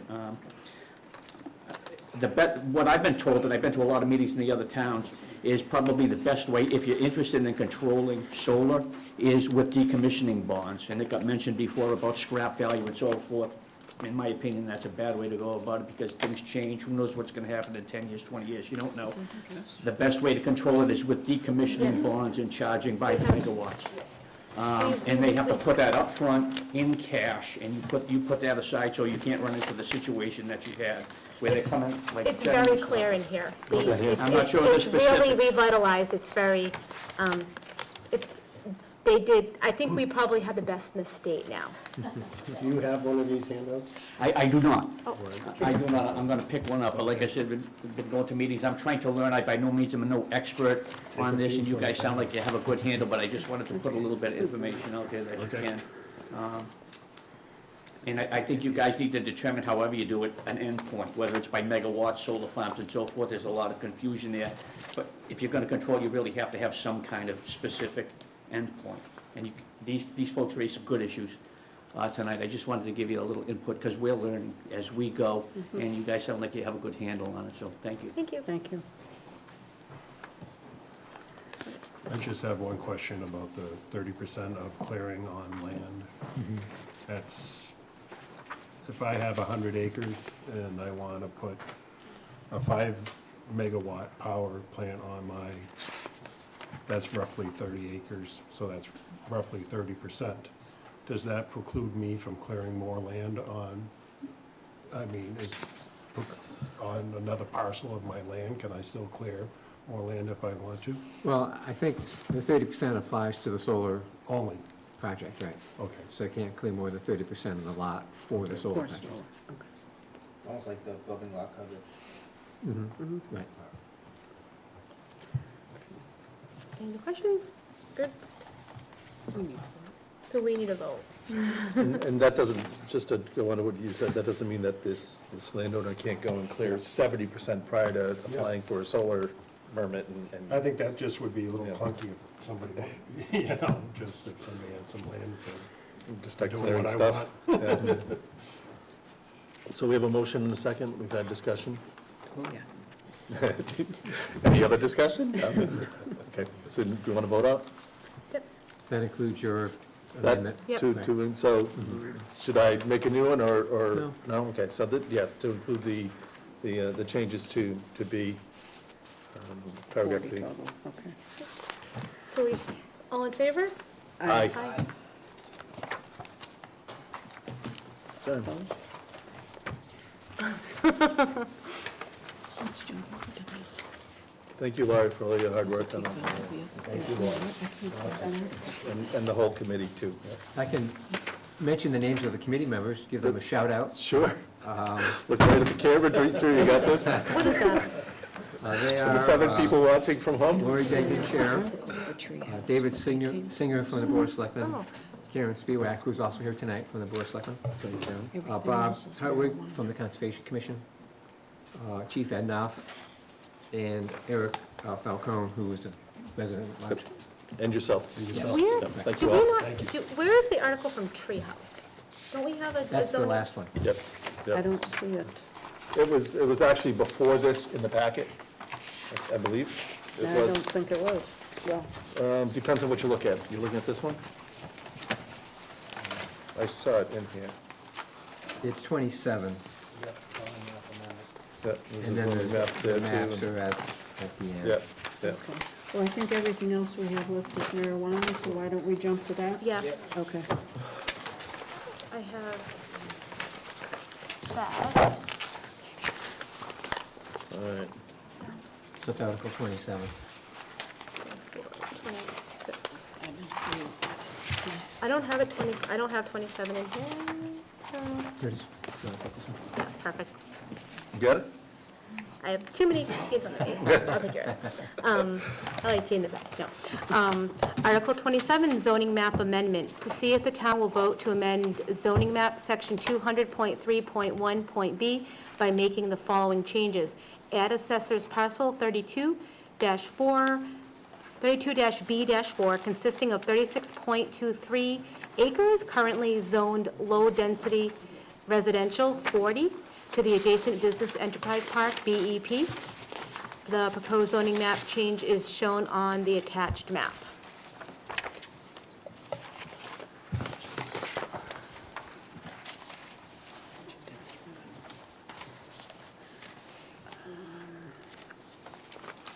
So we need a motion? We have the petition here tonight, if you'd like to. Yes.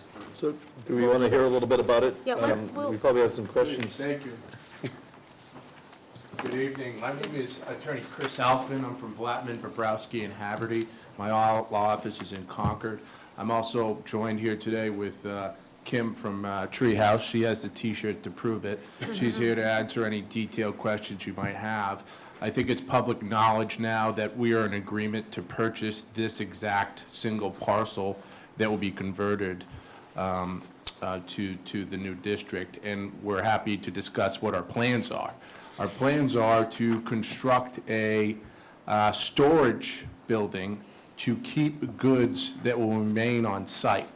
So all the same kind of goods that they keep on site now, they don't distribute. They're famous for distributing, for not distributing. They're not going to distribute. They're having a storage unit to keep things on site, such as goods.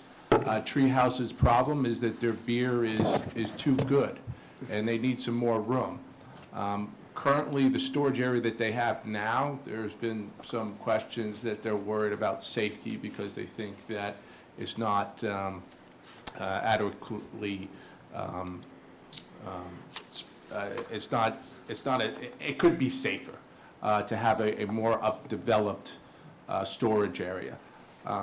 And the second thing that this is probably going to do to improve the property is it's going to improve traffic, because you're going to have goods and services coming to this building rather than their one big building in the back. It should be noted, of course, that any type of use that we decide to use this property for, such as a warehouse, is going to need site plan approval. So anything that we do, we're going to have to come back here to make sure that everybody's happy about what we're proposing. This just makes sense. I mean, if you look at this area of Route 20, this area is vacant. There's been nothing that's built here. This is supposed to be residential. And if you look at the surrounding areas, what there is there's business that has a rural aesthetic look to it and a rural feel to it, and exactly that's what Treehouse is trying to propose here. A zoning map is worth 10,000 words. If you look at the zoning map, you can see that the parcel that we're changing is between two other parcels that are part of the BEP. If you have any questions, Kim and I are here to answer them.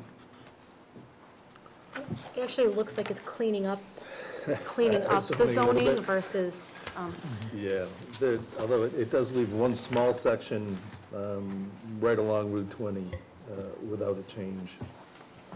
So the neighbors, if we discuss this with the neighbors that We haven't heard, there's not much, there aren't really our neighbors here. well, there's some property owners there. There's property owners, and I don't think we've heard at all any disagreement or any problems with this type of zoning change. So we have a really great relationship with our neighbors on either side, and Cape and Hill is our biggest neighbor on that side. So their property abuts us, but also abuts this piece that we're proposing to buy, and we have had open conversations with them in regards to what we want to do. We're a big advocate for them, but they're also a big advocate for us, because I talked to them about what could have gone there, and they basically said they'd rather see us have that piece of property, and, because we're gonna preserve a lot of it, we're not gonna do anything with it, kind of like what we did up where we are now. So they were in support of it when we did definitely discuss it with them. Okay. And there is one house in there that's owned, I believe it's the family of the gentleman that we're buying it from. We haven't had any conversations with them, but I assume that the family has talked about it together. Okay, they've been notified, and is there a legal notification that needs to go to them for zoning changes? Bill? Is there a legal notification that needs to No. go to property owners prior to No. a zoning change like this? No. Just a regular notice of a warrant out there. Sure. So they'll have notice, but we've reached out to them, I'm sure they're aware of it. Yeah, they do know. Okay. Okay, Yeah, everyone on that side does know. okay. And if they cared, they'd be here. Okay. Jane, There was can this you, one- can you reach out to those, to, even if it's a hard copy this is mail, and just let them know that this is going to town meeting? Just so they, just in case they happen to miss it, So if you go to just, the next page, or even better, would you this is about here. just reach them, if you, I don't know if you, how you communicate, email or whatever, and copy us? I just want to make sure that they're at town meeting and know what's going on. Yeah, absolutely. Is that You just reasonable? want me to send them exactly what we're looking at tonight? Yeah, just so they, just kind of, you know, an FYI, this is what we're presenting, we're in front of the board, blah, blah, blah. And Just I to can make get- sure, I just want to make sure that later on, they say, you never told us, even though legally we don't have to. Sure. It just seems like a good Neighborly neighborly thing. thing to do. Okay, Understand. awesome. We'll send them a note, certified mail, and make sure That's even that better. That's perfect. That's knowledge to everybody at town meeting. Of course, we can do that. Excellent, perfect, thank you. Do we have any questions? Let's, I'm okay, do you want to get something from the audience? Yeah, I guess so. Actually, thanks, just a question. Is there plans to improve Cape and Hill Road? Not, the access to that piece of property will be through our existing property. I don't know, that's a town road, correct? It's Keeping a Hill town Road? road, right. Yep, I don't know the answer to that. But if you're gonna create a driveway and use it as an exit, I don't believe that Cape and Hill Road is gonna be our entrance. We're gonna go through, so there's no plan to create a driveway cut on Cape Hill Road to enter the new building that you're building? I don't believe so, but that's still under, like, that stuff is still very It'd be preliminary. a That's great gonna road, come. but it's that Right. mandatory right-hand turn. That's gonna Right. come And it in, would tell improve us the the site situation plan. that you've got up there, but you still have to do a right-hand turn, because if you go left, it's a blind corner. We would address that in site plan, Yeah. so, Yeah. Right, any improvement here, we hope that the idea and our goal is to improve the traffic. And the way we do that is a discussion at site plan. Sure. That's one of our goals, yeah. do we have any more comments, questions? Nothing here. Do we have a motion? I'd like to make a motion, we approve the Article 27 as written. Second, So approve to recommend at town meeting. approve the recommended town meeting. All in favor? Aye, Aye. Thank you. Thank you. thank you. Thanks for sticking around so long. Yeah. Get back to the Celtics. I got this. What's that? So next we are on, we're back to 24 now, right? Really? Oh, we're gonna get you out of here before 9 o'clock? All right, I recuse myself. Do we have to close anything? We still have other articles to consider. We have other Well, articles. we have other articles, but he's recusing himself on these ones, so. Nervous now.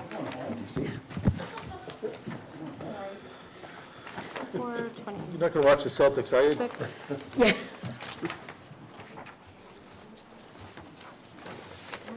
How come I'm missing them? I have yours 25. They're on the TV. I have the same. Okay, so I have 24. Article 24, zoning ban marijuana. To see if the town will vote to amend the use regulation schedule of the Charlton zoning bylaw, section 3.25Z, to provide that all marijuana establishments are prohibited in all districts, and to delete in its entirety, section 5.20 of the Charlton zoning bylaw, and replace it with the following. Marijuana establishments prohibited. Consistent with GL, C-94G, Section 3A2, all types of adult-use recreational marijuana establishments as defined in GL, Chapter 94G, 5.1,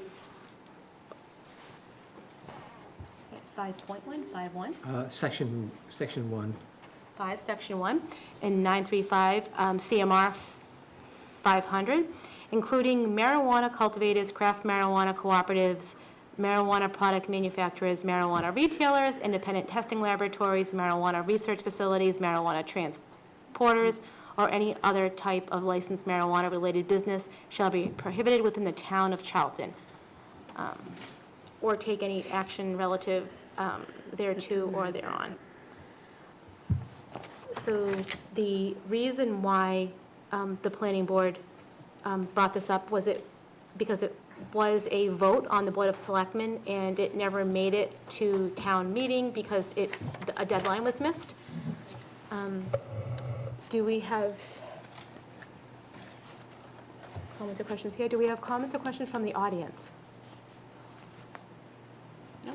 So I do have a question. I mean, this would, if this passed in the town meeting, and it's a 2/3 vote that it's needed to pass, it would have absolutely no effect since the bylaw did not pass in the most recent town So the election. selectmen would have an option to put on in the November meeting, a ballot vote to, because remember the ban, the general bylaw ban passed, but there was never, we need to have the ballot and the town vote together for the zoning. I think that our current marijuana laws at 2 is pretty reasonable. However, I would never want to be the one who stops the town from voting on this a final time. But So I'd make a motion that we vote to approve this zoning ban as written on the town warrant. We need to, And then we can discuss it. it needs the two things. Do we have a second to discuss? Second, okay. So, once again, I believe what we have currently for zoning meets what the town needs and what the town has said to want. We've had a couple of votes on marijuana already. I honestly, I don't care either way, but we've voted on this. It failed to pass twice at the town level, at the ballot level. It failed twice, or at least once in town meeting to get 2/3 approval. I'm not sure what putting us, or recommending this to be on the town meeting for approval would do. You know, whether we vote to recommend it or vote not to recommend it, it will still be on the warrant and it will still be voted on at the town meeting. As long as we It will vote, either go through with a planning board recommendation or a planning board non-recommendation. so, no, we also could vote to floor indefinitely, No. No, we can't do that here. No, it's. or not If- vote. We could we vote- we could could vote- decide to not vote on We it could at all. decide not to vote. And it wouldn't be, I still think that bringing it to the town meeting is the appropriate thing to do. But personally, I don't think I could recommend this because I believe in the zoning that we have now, and I believe in the zoning that we have now is appropriate. It's zoned in industrial, it's zoned, limiting it to two, and I think that's sufficient. You've got half the town that wants it, half the town that doesn't really. So a good compromise is to allow it, but limit where we allow it and I limit agree. the We numbers have the that we have. state minimum for medical, and if you're going to have a medical, you might as well have a recreational, because that's where we get our tax money from, if we're gonna go through the permitting process, and it's gonna be there. So- And we still have the unlimited cultivation, but it's all by special permit, so it shouldn't go where it, I mean, it'll shouldn't be treated, it'll be kept away from homes. I would never want to, or vote to restrict a vote, so I always want it to go to the residents, and I always want to, permit plans that, approve plans that go by what the residents want, so that's how I feel. Well, once again, whether we vote to recommend it or vote not to recommend it, it still goes to, unless we don't vote at all, Okay, so we want to. it will go to the town meeting. So I think we should vote on it. Yes. Do we want, But be careful on what we Do we- recommend and don't recommend so at the town meeting, because we've been this is voting the board. to approve, but we should be voting to recommend at town meeting, I suppose. Yes. Everybody knows So what we the mean. motion is to recommend it. The motion was seconded. And how we vote on that motion is whether this board will Well, recommend when we or not present it at recommend. town meeting, that's a very clear point. We don't intend to push this in any direction. We wanted the residents to have the right to vote on it. Now, since there's only three of us here, if we fail to, It's pure majority, it's a correct? pure majority. Majority of a Okay, quorum, right. Okay. So, Does anybody, do we, Let's open it up. Can't the planning board, because usually they'll ask, what is the planning board's recommendation? And usually they don't have, either they recommend no, or they recommend yes, or they take no position. they, 'Cause that's what I'm hearing is you prefer to take no position. there, no, I think, can we take no position? Or No, we either have to vote We to have to recommend or vote. not recommend. Right. Right. If we don't take a position, if we don't take a vote, it cannot be. One of the things is we're up against a time So- thing. There's a time frame, Yeah, okay, and we're not within that 20-day time period, okay. so we have to either make a recommendation or not. So Although, it- on the it could say, floor- it could say, yeah, exactly, what they could say on the floor is by unanimous, or vote 3-1, or 3-0, it was recommended, or 3-0 is not recommended, or 2-1, or however. So it makes it a little clearer on where the board felt they were at. we'll get up and read these. We'll all take turns, one by one, just because I want to share the love. And whoever gets stuck with that one. can actually explain that Sure. Sure. that we want the residents to have the right to vote and. Make a motion, it's Ross. Oh. He's not here. Sure. No, that makes sense. That makes sense. So. you know, Okay, I- so do, the. All in the favor? We motion- have- The motion is to recommend. yeah. Did you want to We'll take any just more second it. comments from the audience? Are there any more comments in the audience? Okay. Roger Cloutier again. I think Patty said it best, that if whoever presents this just says, we're leaving this up to the people. Mhm. You know, we recommended it because we wanted you to have a vote. Okay. Vote the way you want to vote, and that'll be it. Okay, no stress. It's hard, we have so many fans. So, And not, so a no is to not recommend it, and a yes is to recommend it. Yes. I don't think it would do any good. I don't think it serves any purpose. I don't think it makes our bylaws any better than what we have right now. So I would vote no.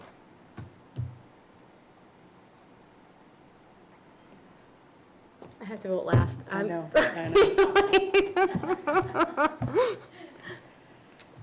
This is a fun meeting. I'm going to vote yes to recommend it. And I also vote yes. Okay. So we will vote But to we're going to recommend? do a disclaimer. Yes, we will. Either way, they get to vote, which is Right, good. which is what we want to Is do. what you want. Article 25, number of recreational retail marijuana establishment, to see if the town will vote to change the following within the zoning bylaw of 5.2.0 marijuana establishments. The planning board shall not approve more than 3 recreational retail marijuana establishment or take any action relative thereto or thereon. Madam Moderator, I'm Don't we need to? it's my citizens It's a citizen's petition. petition Sorry. that put this forward, and also Article 26.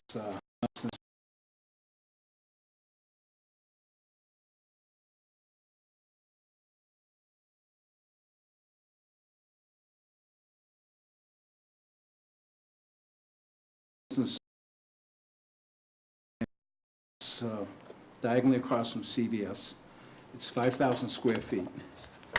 And I have an interested party who would like to be able to retail marijuana. But the problem is twofold. One is you can't sell retail marijuana in a community business because of the new zoning bylaw. And the other problem is the number of licenses that have been permitted. And I guess that's the area where there's a cloud. And the cloud being is one is, I guess it's G, is it, which one in the city? GG or VGG? BGG, right. And Which we have is, GG. which is the medical marijuana? Green Gold Group. Green Oh, Gold is Green Gold. GG. Yes. Yeah, Green Gold. They're approved for medical. And just, I need some help here, are there 2 medical and 2 retail that are allowed in town? Correct. So it's a total of 4 retail units, but the medical, you have to have a medical card to go in there. All right, so that being that, obviously, from the town's point of view, from an income standpoint, the retail marijuana is probably one of the most desirable because of the amount of income it can bring to the town. It's adult use you're talking about. Hmm? You said retail, but you mean adult Adult use. use. Adult use retail, right. Versus medical, because medical, there's no tax on medical whatsoever. There is There's still there's still a host agreement that has a fee attached to it for a community impact fee. Oh, okay, yeah, if in fact there's a community impact. And I think there also is, there is You can still tax. do 3%. You can still do 3% tax on Oh, medical okay, also. okay. In talking with some of the applicants, inquiring about the host agreement. And as the process goes, you start with the state, you go to the town for host agreement, you go to the planning board, and then you gotta go back to the state, and the state reviews the whole thing.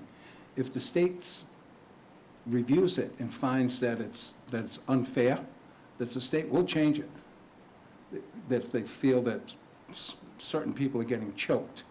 But anyways, I believe the optimum would be for retail. So it's my understanding, or it's been stated at the selectmen's meeting, is they're holding a retail license for VGG.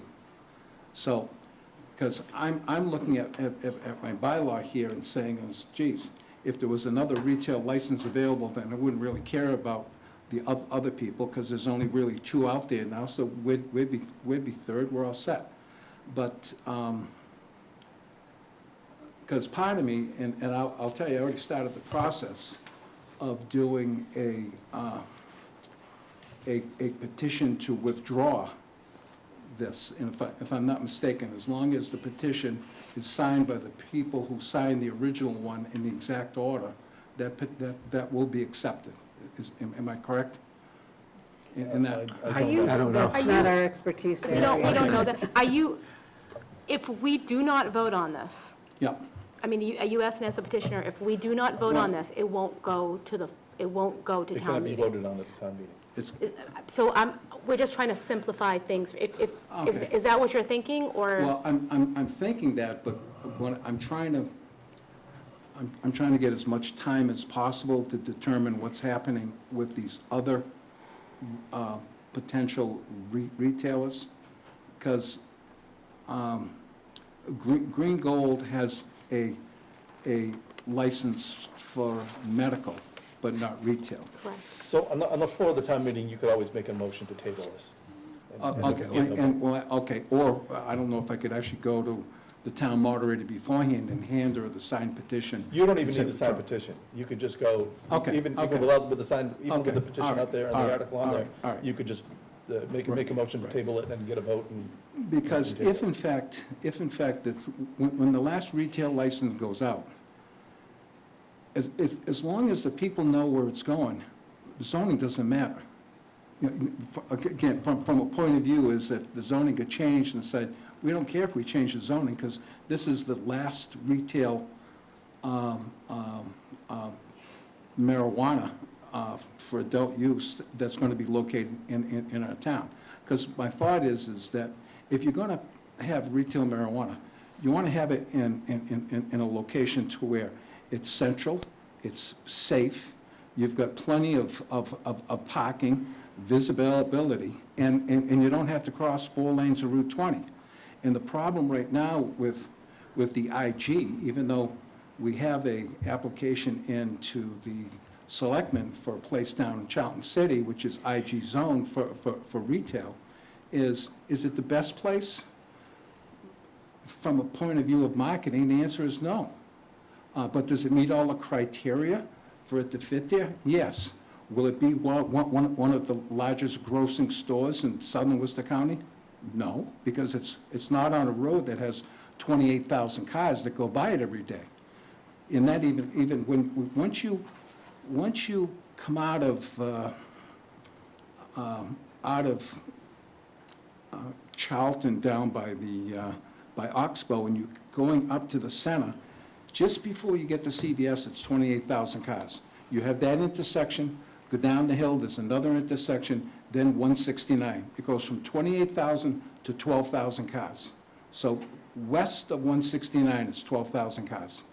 So from a marketing point of view, the people who sit in those tall buildings that determine where they're going to put these new locations of the businesses, they're not choosing those locations. Obviously, Treehouse has some magic going on, and God bless them, they do a great job. But other than that is, most of the IG zone properties are west of 169, and they're on the 4-lane highway, and it's an undivided highway. So I'm just trying to mold what would be best-case scenario if in fact we were to obtain a retail license and where we would locate it. And I think maybe I may be better served to withdraw both of these and wait until another few months go by so that the decision can be made on VG. And if they're out, then it looks like there's an opening, and maybe, and if it's the last opening, it's maybe come back, and then it would have a real shot at saying we could change the zoning to CB, but if we change the zoning to CB, remember people, it's over after this. There'll be no other retail marijuana in CB other than this location because there's no more other licenses, so.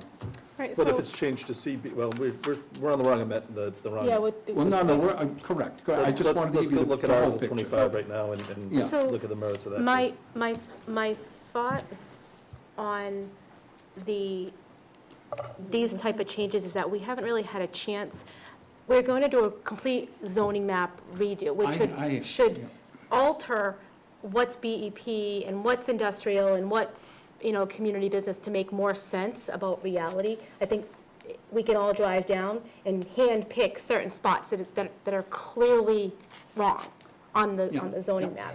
And that should help clarify things and make it a little. I probably don't think it's fair to the voters to go from 2 to 3, because it's like, we got enough of this, we don't want any more. Right now, right. You're right. So that's why I'm heavily leaning on withdrawing that particular petition. So the problem is you can't withdraw it now, you can. No, you no, can- We can withdraw it now by not voting on them. If that's what you would like us to do, we could do that to simplify, or you could do it on the floor at town meeting, absolutely. You just have to let us know what. I don't think the planning board should make that call. I mean, I think it's up to the petitioner, Right. whether he wants to bring it forward or not. That's what I said. I said it's up, that's what I said. I said it's totally up to you. So the problem with that is Mr. Namansky is speaking for the petitioners, but there's other names on that petition that don't have a voice right now. So we need to either vote to recommend or not recommend, and then he can withdraw it at the town meeting, and it's him withdrawing it, it's not us not voting on it. Well, that's why I would go in with.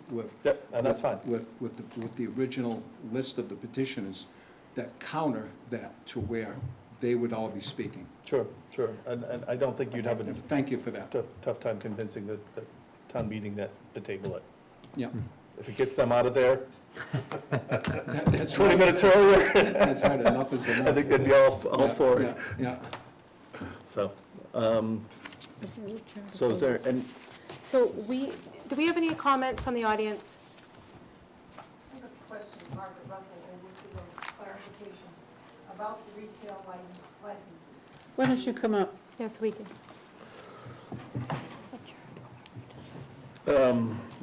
right now it's 25. Changing it from 2 to 3.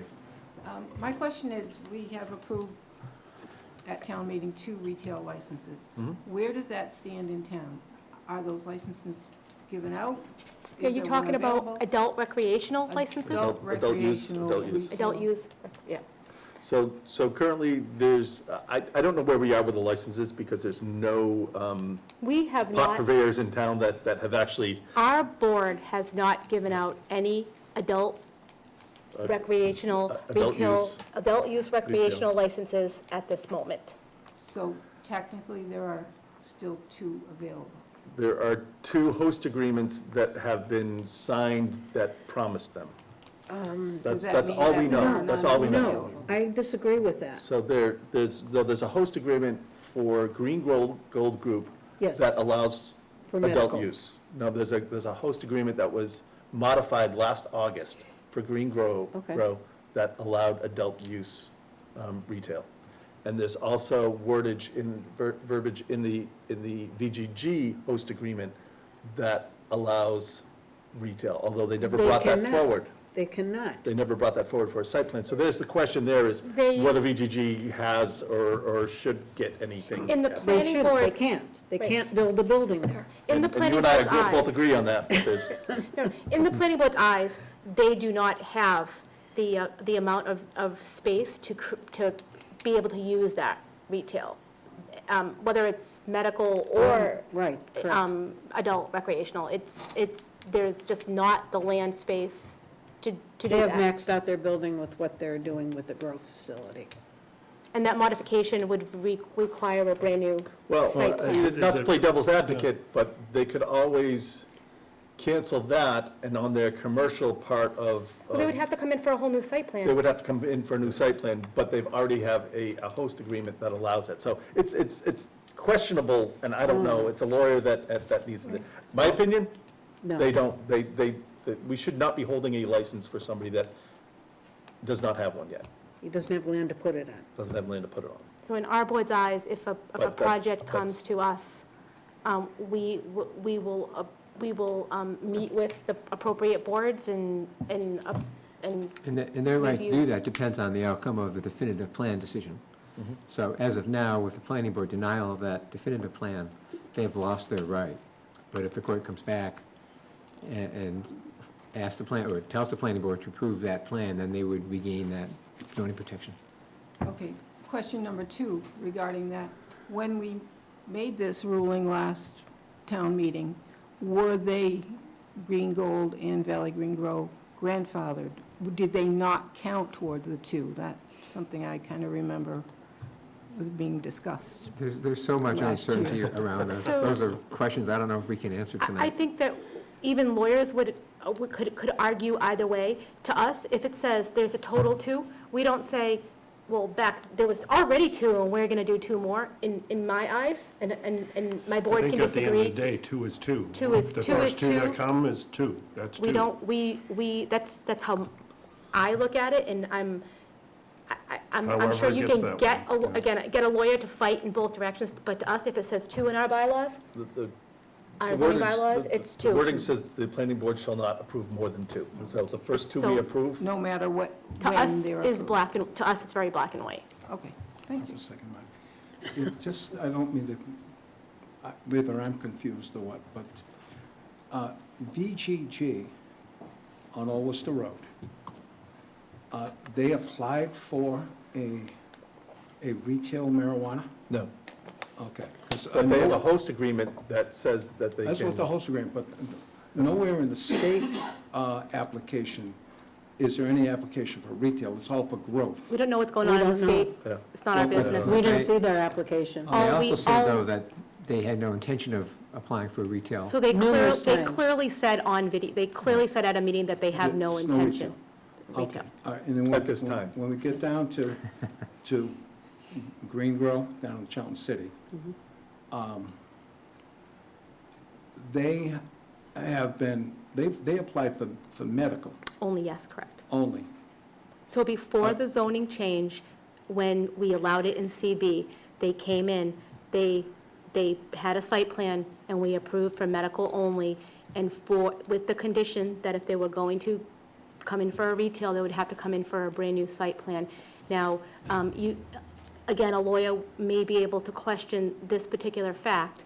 However, currently, we do not allow marijuana facilities, medical or adult use recreational, in community business.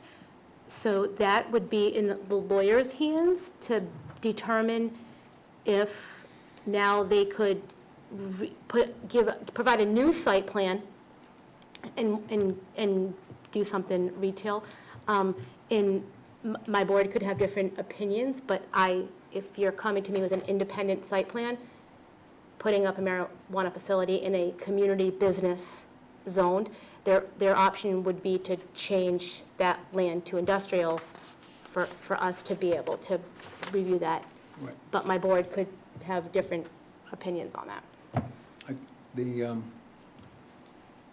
I do want to compare this, it's almost similar to like the solar. The solars that were in place or that had been planned to be in place are exempt from the new possible zoning bylaw. If Green Gold was approved prior to the zoning. This site That- plan for medical was, but there Right, is right, no. So they would be exempt. There are no adult use that have been approved. So Oh, okay, 2 is all 2. right. Right, but the state, the state is sometimes their own worst enemy. They had made a statement a while back that if you were approved for medical, Yes, then automatically you're gonna be approved for retail. correct. But you adult also use. need a host agreement and you need to come through the correct town boards. And it needs to meet the zone. All right, so what I'm hearing is that Green Gold, Has no guarantee. Nobody they has have any no guarantees. position. Nobody has any guarantees of anything right now. We have 2 open adult recreational Okay. licenses and available. there are currently, I guess, applications with this Board of Selectmen right now, with Fourscore and also Triple G. Right. The planning board has allowed Fourscore to apply for a recreational retail Okay, special permit because they're in the IG district. So that Okay. will be, that was filed this week, so we'll We be haven't, acting on that. we haven't reviewed that. Right. okay, and what about Triple G? That Is that filed? medical only? No, it The wasn't site medical, plan it's approval retail. decision required them to come back to the planning board if they wanted to do adult recreational, and they haven't come back in yet. Oh, you're asking about 3G? GGG, right? Okay, okay. Green, gold. No, not Group, Green Gold, right. I'm talking, again, these are the people who I've been working with Okay. that applied. Who's You haven't seen that GGG in your application? mind? Green Gold Group. Not Green, no, Green Gold Group is not my people. My Okay. people, Oh. Triple G or Oh, something. Triple G. Triple G Oh, okay. plus. Confusing us now. No, we haven't seen that yet. Okay, I'll make sure you see it. But, so it's real fuzzy is what I'm Right, hearing. it's a good way to put it. Right, but I know we filed with the state, and we have a date with the state as far as when that was filed. Okay. Okay. I have my answer. Thank you. Thank you, Can- Linda. Yeah, I was gonna say, can we get back to the article? I think we've So, gone way off topic where- here. Do we want to make a motion? Is that what we want to do? And then what happens on the floor Then we happens on can- the floor? Then we can make a motion and then decide whether we vote to either recommend or not recommend, yes. Okay, do we? So I guess I'll start and I'll say, I'll make a motion to recommend Article 25 as written at the town meeting. Do we have a second? Second. Okay, and now we can discuss whether we want to vote yes or no on that motion. And my personal belief, once again, we've gone in front of the town several times, at least 2 times, and asked them to approve the zoning that we've come up with. Once, the first time was at the annual town meeting last year, and then the second time was at We the changed special it? town meeting, we changed it And we and said that fixed this it? is better. I'm not willing to say at this point that this, adding a third is better than what we have, so I don't think I could vote to recommend adding another one. I don't think it's necessary at this point. And it's just, once again, we're being wishy-washy on what we're saying, you know, in what we've recommended before, and I don't think we are. I think what we have, once again, even, like I said, with the van, we've got an approved plan. It's good, let's stick with that. My belief. I agree with you on Opinion? some of that. No, I I agree. agree on all of it, except that we're not being wish-washy. Right. We're taking, when we have citizens petitions and we Sure, have sure. Board of Selectmen votes, we need to hear them. Sure, oh, and I agree, we need to because hear We them. need to, and we need to, And whether we Send vote to them. recommend or vote not to recommend, it's still going to town meeting, which I think is a good thing. I think the town needs to vote. I don't think we're It's gonna just they vote look at us as a, ever wish-washy. We're pretty solid. I think the town should look to this board to recommend to them on how they should move forward. Right, but And we if can give only them mixed- recommend. And if we give them mixed messages saying, yeah, we recommend I think you do this, and we also recommend you do Consistency. this, there's no consistency I there. think And- what we and- have is great, is pretty, it was well thought out, and it puts a lot of control in our board. I think we have the state minimum, as it is, so, I agree. So do we want to have, So there's a motion and a second. if we do all in favor, In favor of, I'd like say- to vote. in favor to so all in favor to recommend. That's the motion. The motion is to recommend. So, the noes have it, I guess. So we are So the voting. vote is 3-0? Yes. Okay. 3-0, 0 to To 3. not recommend. To not, yes. Okay. Article 26, retail sale of marijuana, to see if the town will vote to change the following within the zoning bylaw: principal uses, business uses, District CB, community business, marijuana establishments, retail sale of marijuana and marijuana products and accessories from N, not allowed, to SP, special permit. Now, this is simply to allow marijuana, the retail sale of marijuana and marijuana products in the CB. Interesting, this doesn't include cultivation. It's just for retail? This is Just retail sale. Yep. Rob, Yes, do you, I'm probably gonna withdraw this. I'll probably withdraw both of them. But I definitely, because I believe if an article comes up for a zoning change, that you can't bring it back up for another 12 months, or is it 24 2 months? years. Is it 2 years. 2 years, right, so I'd definitely withdraw this. That way there is, if some things change and we get a clear view of who the players are, then I probably more than likely would come back for zoning change, knowing that the answer would be, we're doing the zoning change because it's for one customer at a specific location, and then it's all over. That's it, the town's done, no more retail. So I think that's the way to handle it. if, because of that zoning change, does it count if it's floored on at town meeting? Because we don't want it to come back up, so If it's not acted on, then it's fine? Then- Okay, If it's tabled, it was never voted on, right, it was never Okay. that denied. 2 years does not apply. perfect. Any comments? Gerard Russell, 63 Old Worcester Road. And with all due respect Hey, to Jerry, to sit Rob, up, go ahead, pull it up. Rob may change his mind Yeah. come town meeting. I just think if the planning board were to recommend this article, would be opening up a can of worms. You've made a statement on zoning for marijuana, and we just had the words wishy-washy used. I think the board would come off looking very wishy-washy. Wasn't what I intended, but inconsistency, But I thought it was think was a better. apropos, and the point is, if we opened it up to community business, I think we're going to be going back to skirmishes and wildfires all over town. You're going to have other residents who are near community business districts.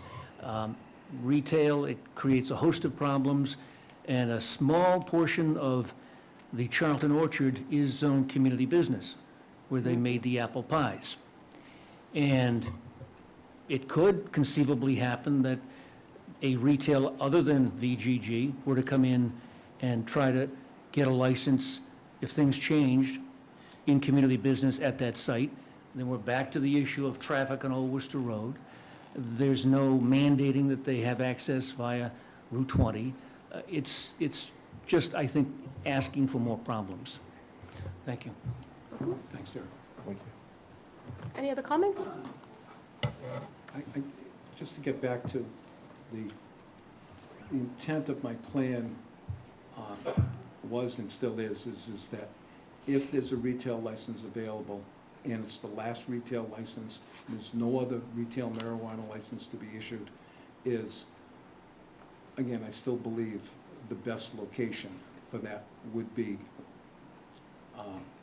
at least on the property that we have on Route 20, and which would take a zoning change.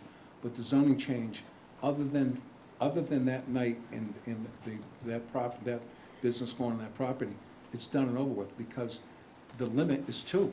You can't get any more.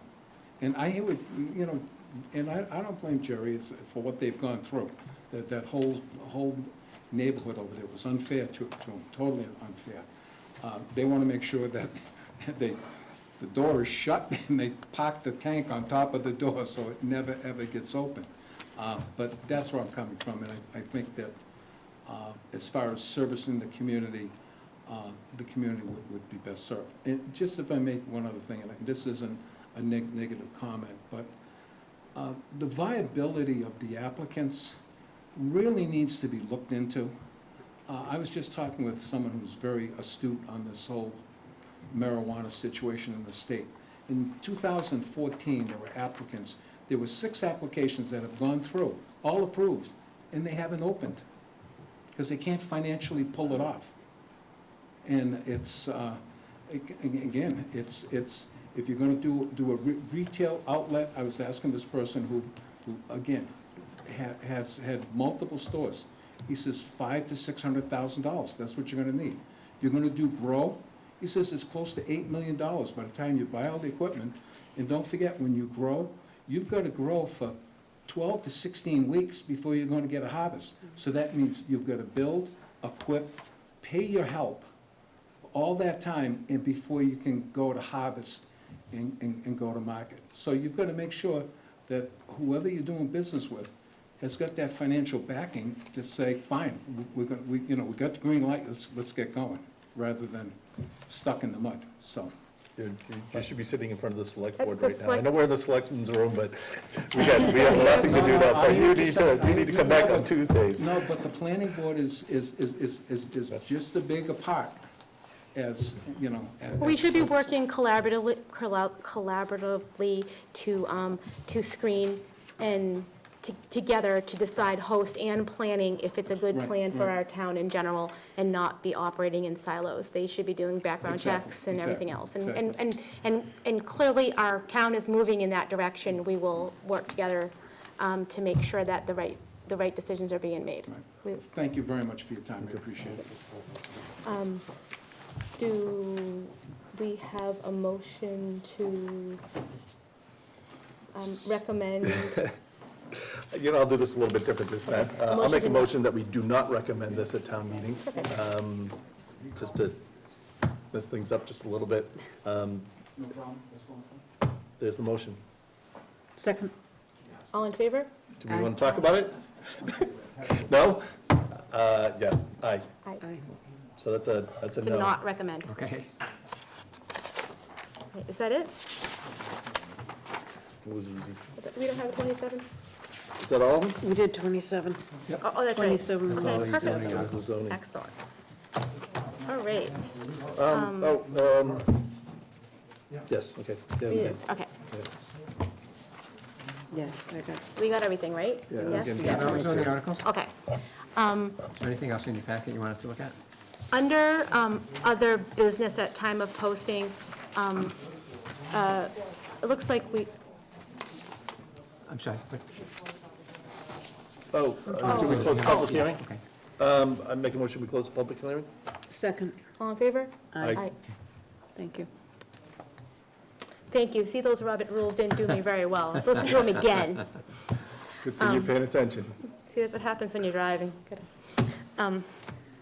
So, yesterday, Jean and I stopped into Rain for Rent, just to check out what's going on up there, and took some pictures, and actually the fence looks nice. I kind of wish it was one level up on those retaining walls. It would have just been so much better, but the fence is gorgeous. It's so much better than what was up there. The one weird thing was this green pipe thing. Do we have, I I can mean, share there's- a there's- picture. yeah. We've all seen this, I I think. think I've seen it. That Yeah. we're going to, and I know that you guys already sent an email to Mike, Bill, Jean. So Jane already sent an email to Mike to make sure that that's okay. And we did hear back from Highway. And do we have an email or a phone call? No, he just said that he felt that the drain was draining out, but then he felt the drain was fine. But that was. I just, having pipes go to anywhere makes me a little nervous. What Does- happened to I Leland? thought it was like a 25-foot, you had any site drainage from any building or house should You be can't drain discharged onto somebody within else, right. 25 feet of a, technically, right? Is there a? This is dumping it right onto the road, and I mean- if you went over that road, the road was flooded. It may not be because of this drain, maybe this is draining off the road into their property. I doubt it, but what happens in the winter when that freezes? Yeah, That's just it's that gonna be becomes a dangerous, there's mess. safety issues there, Yeah. and, I'm surprised that the highway department had no problem with this. they're I said probably that's the way it's supposed to overwhelmed, work. they're probably overwhelmed with, there's so many things, I mean, there's so many rules. Typically, in the town. wall, when you build a wall, you build just for knowledge, you build a wall, you put stone behind the wall, and you work it out to the front of the wall, and you work it out behind the wall. And it's kind of peculiar, that design. I've not really seen that design before. Could be, I mean, Yeah. but discharging onto a public Or a way is. roadway? So we were right to send it to the engineer, Absolutely. and to have him That's the best. figure, Yeah. I mean, Could have been a mistake, maybe put it, Maybe I there's a thought it was the plan. same guy that cut the trees. yeah, the same guy, they moved him onto the wall. Yeah, I don't know. Maybe they're gonna tie them all together and Yeah, and do maybe a- something, maybe it's a work in progress. Right. We want it to drain Something- somewhere, but not into yeah. the road that people Yeah. are driving on. Yeah. So, yeah, well, let's see what Mike says and go by, he'll know better than, And since we're on the subject, I also drove by and I look at, the front fence does look nice. And I looked at maybe potential things that we could do along H. Putnam Road Extension to mitigate the excessive clearing that was in there. And it looks to me like from the back corner to the northwest corner of the lot that's across the street, the new house with the new duplex, is flat enough where a fence could go in there.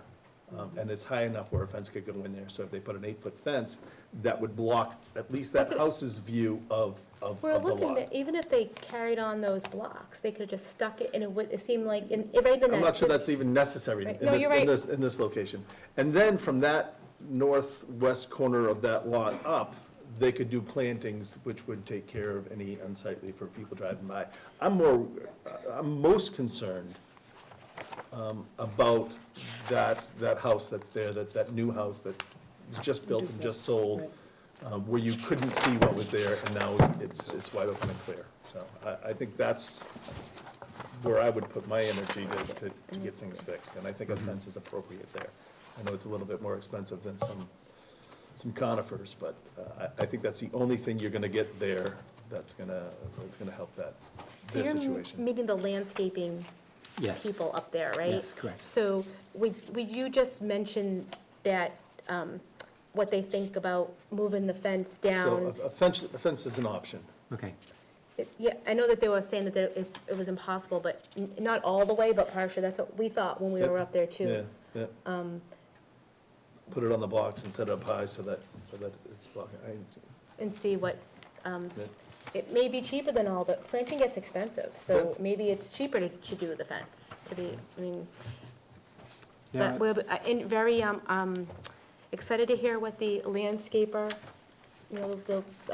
comes up with. Maybe it'll be something that we never thought of, so. do we have that on the tentative agenda for next week? Did you want to talk about it? I think let's put it on the agenda so we can talk about it if we have. Yeah, if in we have case, a- we- they might be back, if they're back with a Sure. plan or something, let's And if there do isn't, that. then we Okay, can so talk keep it about on the agenda and see where we're Rain at. for rent next week on the agenda, just so we can talk about if the landscaper. This, Is it, yeah, we have a meeting next week, that's the 17th, the kind of approval. Right, 14th, 15th, Today's the 8th, that'll be the 15th. 15th. Yeah. That's our normal meeting. Do we have a meeting on the 22nd? No?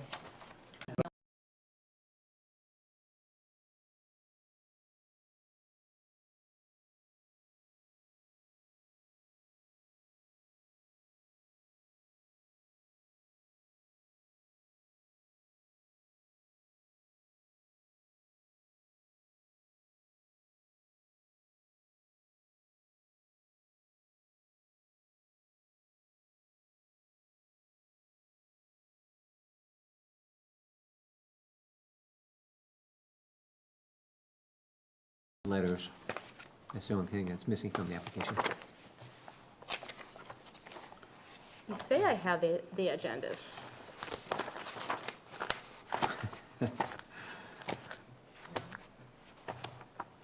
Do you have a copy of that, Jane? That's right. So we'll add that, just add that to the agenda. That one's kind of far out, so.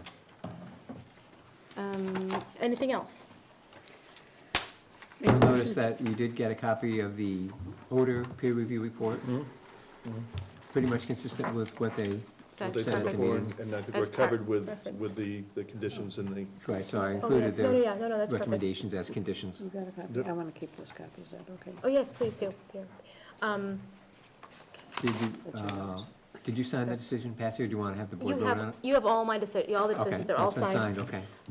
We already voted to approve them, so Okay. that's fine. And you saw the material that came in today regarding the LNG terminal. Everybody got the email? It did say that any entity that had been already approved as an intervener did not need to reapply. So the planning board does not need to apply again for intervener status. good, okay. And we sent out the LNG Yes, committee committee. letter was sent out to everybody. Yes, yes. Jane did that today, I think, so. There wasn't like a mad rush. We have no Okay. response yet? Do we get any response yet? I don't think so. Jim Philbrook has, but I haven't seen it yet, so. Okay, oh, good, good, good. Yeah. We really do want everybody, everybody represented. Just curious, is there any movement on that restaurant by 169 on Route 20? No. Did we approve that site plan? We did approve was a the site special plan, permit. but the special permit? Yeah, Yeah. Do we know what's going on up there? no, No. It was family issues maybe or something, right? yeah. Thank you for reminding me. The RFP, can we issue Oh. that now? Do we have funding? In the budget, we were told that under capital improvements. I Is that haven't there? seen it. Should we wait till we meet with finance next week? I think you should wait to town meeting Let's- before you advertise, put it out. Sure, but we because- can talk to finance next, we have a meeting with finance Right. on the 14th. I think we should bring that up and ask them about, Why do we have another meeting with them? I don't know, We're prior to the post- town meeting. Their Board of Selectmen are meeting with the Finance Committee on the 14th, and just in case, we only posted, just in case, we have more than 2 board members Oh, attending okay, that. okay. Um, So this it's isn't for One planning of their board, final, no, it's in general. it's everything, okay. I just, in case we have more, We in could case always- we want to get up and talk, we're posted just in case. We not can always necessarily- clarify it in that meeting, and if there's a Okay. problem, we can address it at the town meeting if we needed to. Right, So exactly. let's find out from finance whether there is and- Okay, money and in the the they only- for can that. point it out Yeah. to us, So, okay? I mean, I'm hoping everything's fine, but I think we should go. And so, talking about the I wanted to start pushing on the zoning map. It would be fabulous if we could get through just the zoning map for the November town meeting. The fall, it usually falls in November, right? And, October, November? And that's really pushing that. However, that would be absolutely fabulous if we could do so, and if we could get our RFP and really start right in July and have it be the summer project. We only have 2 meetings this summer, though, right? One meeting in July, one meeting in August Right. usually, so Well, I think that's pretty Yeah, aggressive but to the get zoning something. map, that's community, a lot of community input, and And and you're I, not gonna get a lot of people in the summer to come in to meetings to hang out with us.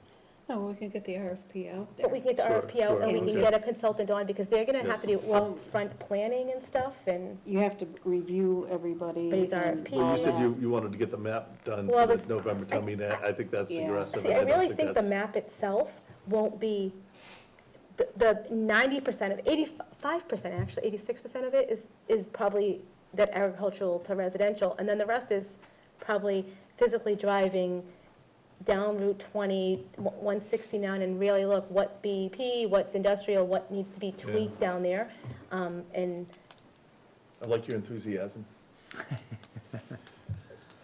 well, I mean, whatever, But I we'll see. think you could start to think about, How does a this fit process. in with Sure, Ron? sure, and I Do think you that's want probably where we to- need to go into Right, what's do the you wanna- process gonna be, and how are we gonna hold the meetings, and Yes, who are we gonna exactly. advertise with, Right. and what potentials do you think that we have?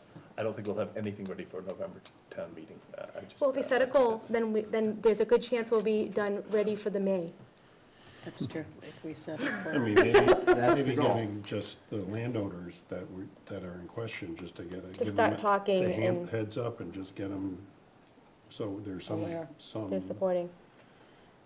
some level of involvement, so they Let them just know like that come and the say plan is no. coming up. By the time we do all the work, and it's like, no, I don't want it, that wouldn't be too cool. Yeah, I think we need to probably start putting it out there and maybe have some public meetings on it, just to let people know what we intend to do and what the plan is. Perhaps on our new electronic sign. Oh, and there we go. Couldn't have done So that just- on Last Tuesday. call. The RFP process, there must be just standard RFPs to do this, that, so Right. it's not gonna be we can start Right. being prepared, even if it's, as soon as we get through town meeting. Yep. To get it out there, again, it's gonna take us time to review, any of the proposals we get. Good. Still think November is doable. That's an But- interesting tidbit about traffic past 169. That was, yeah, that was interesting. I never, And I it's- understand it, but I never Yeah, that's never thought of that before. significant. I think that my new goal is to get Trader Joe's in this town. I think we really, really, really, really need one. So we should ask all of our residents to start sending their emails. Our trip numbers are much higher than they What's the were. closest Trader Joe's, Shrewsbury? Shrewsbury. That's kind of So a, how about the wine store, maybe get that to Charlotte, 'cause that place is pretty incredible. okay, we'll send them Yeah, yeah, emails.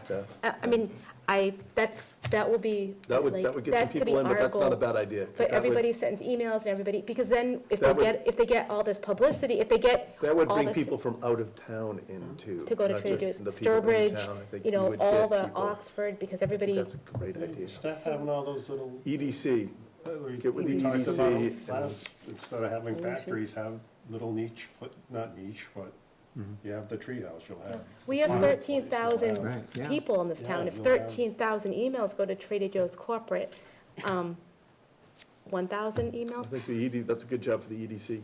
That's their roles and Yeah. responsibility is I to think- go out and get that kind of thing. I like that idea, that's good. It's I perfect, can see right? that, Because it's not like a plain old Yeah. grocery store. It's Yeah, Trader no, Joe's, and no. everybody really loves Trader Yep, like I Joe's. said, that will bring people from out of town into Into Charlton town. also. So, yeah, that's my pitch on video. Anything else? Wow. It's not even Motion 10 to yet. adjourn. Second. All in favor? Aye. Aye.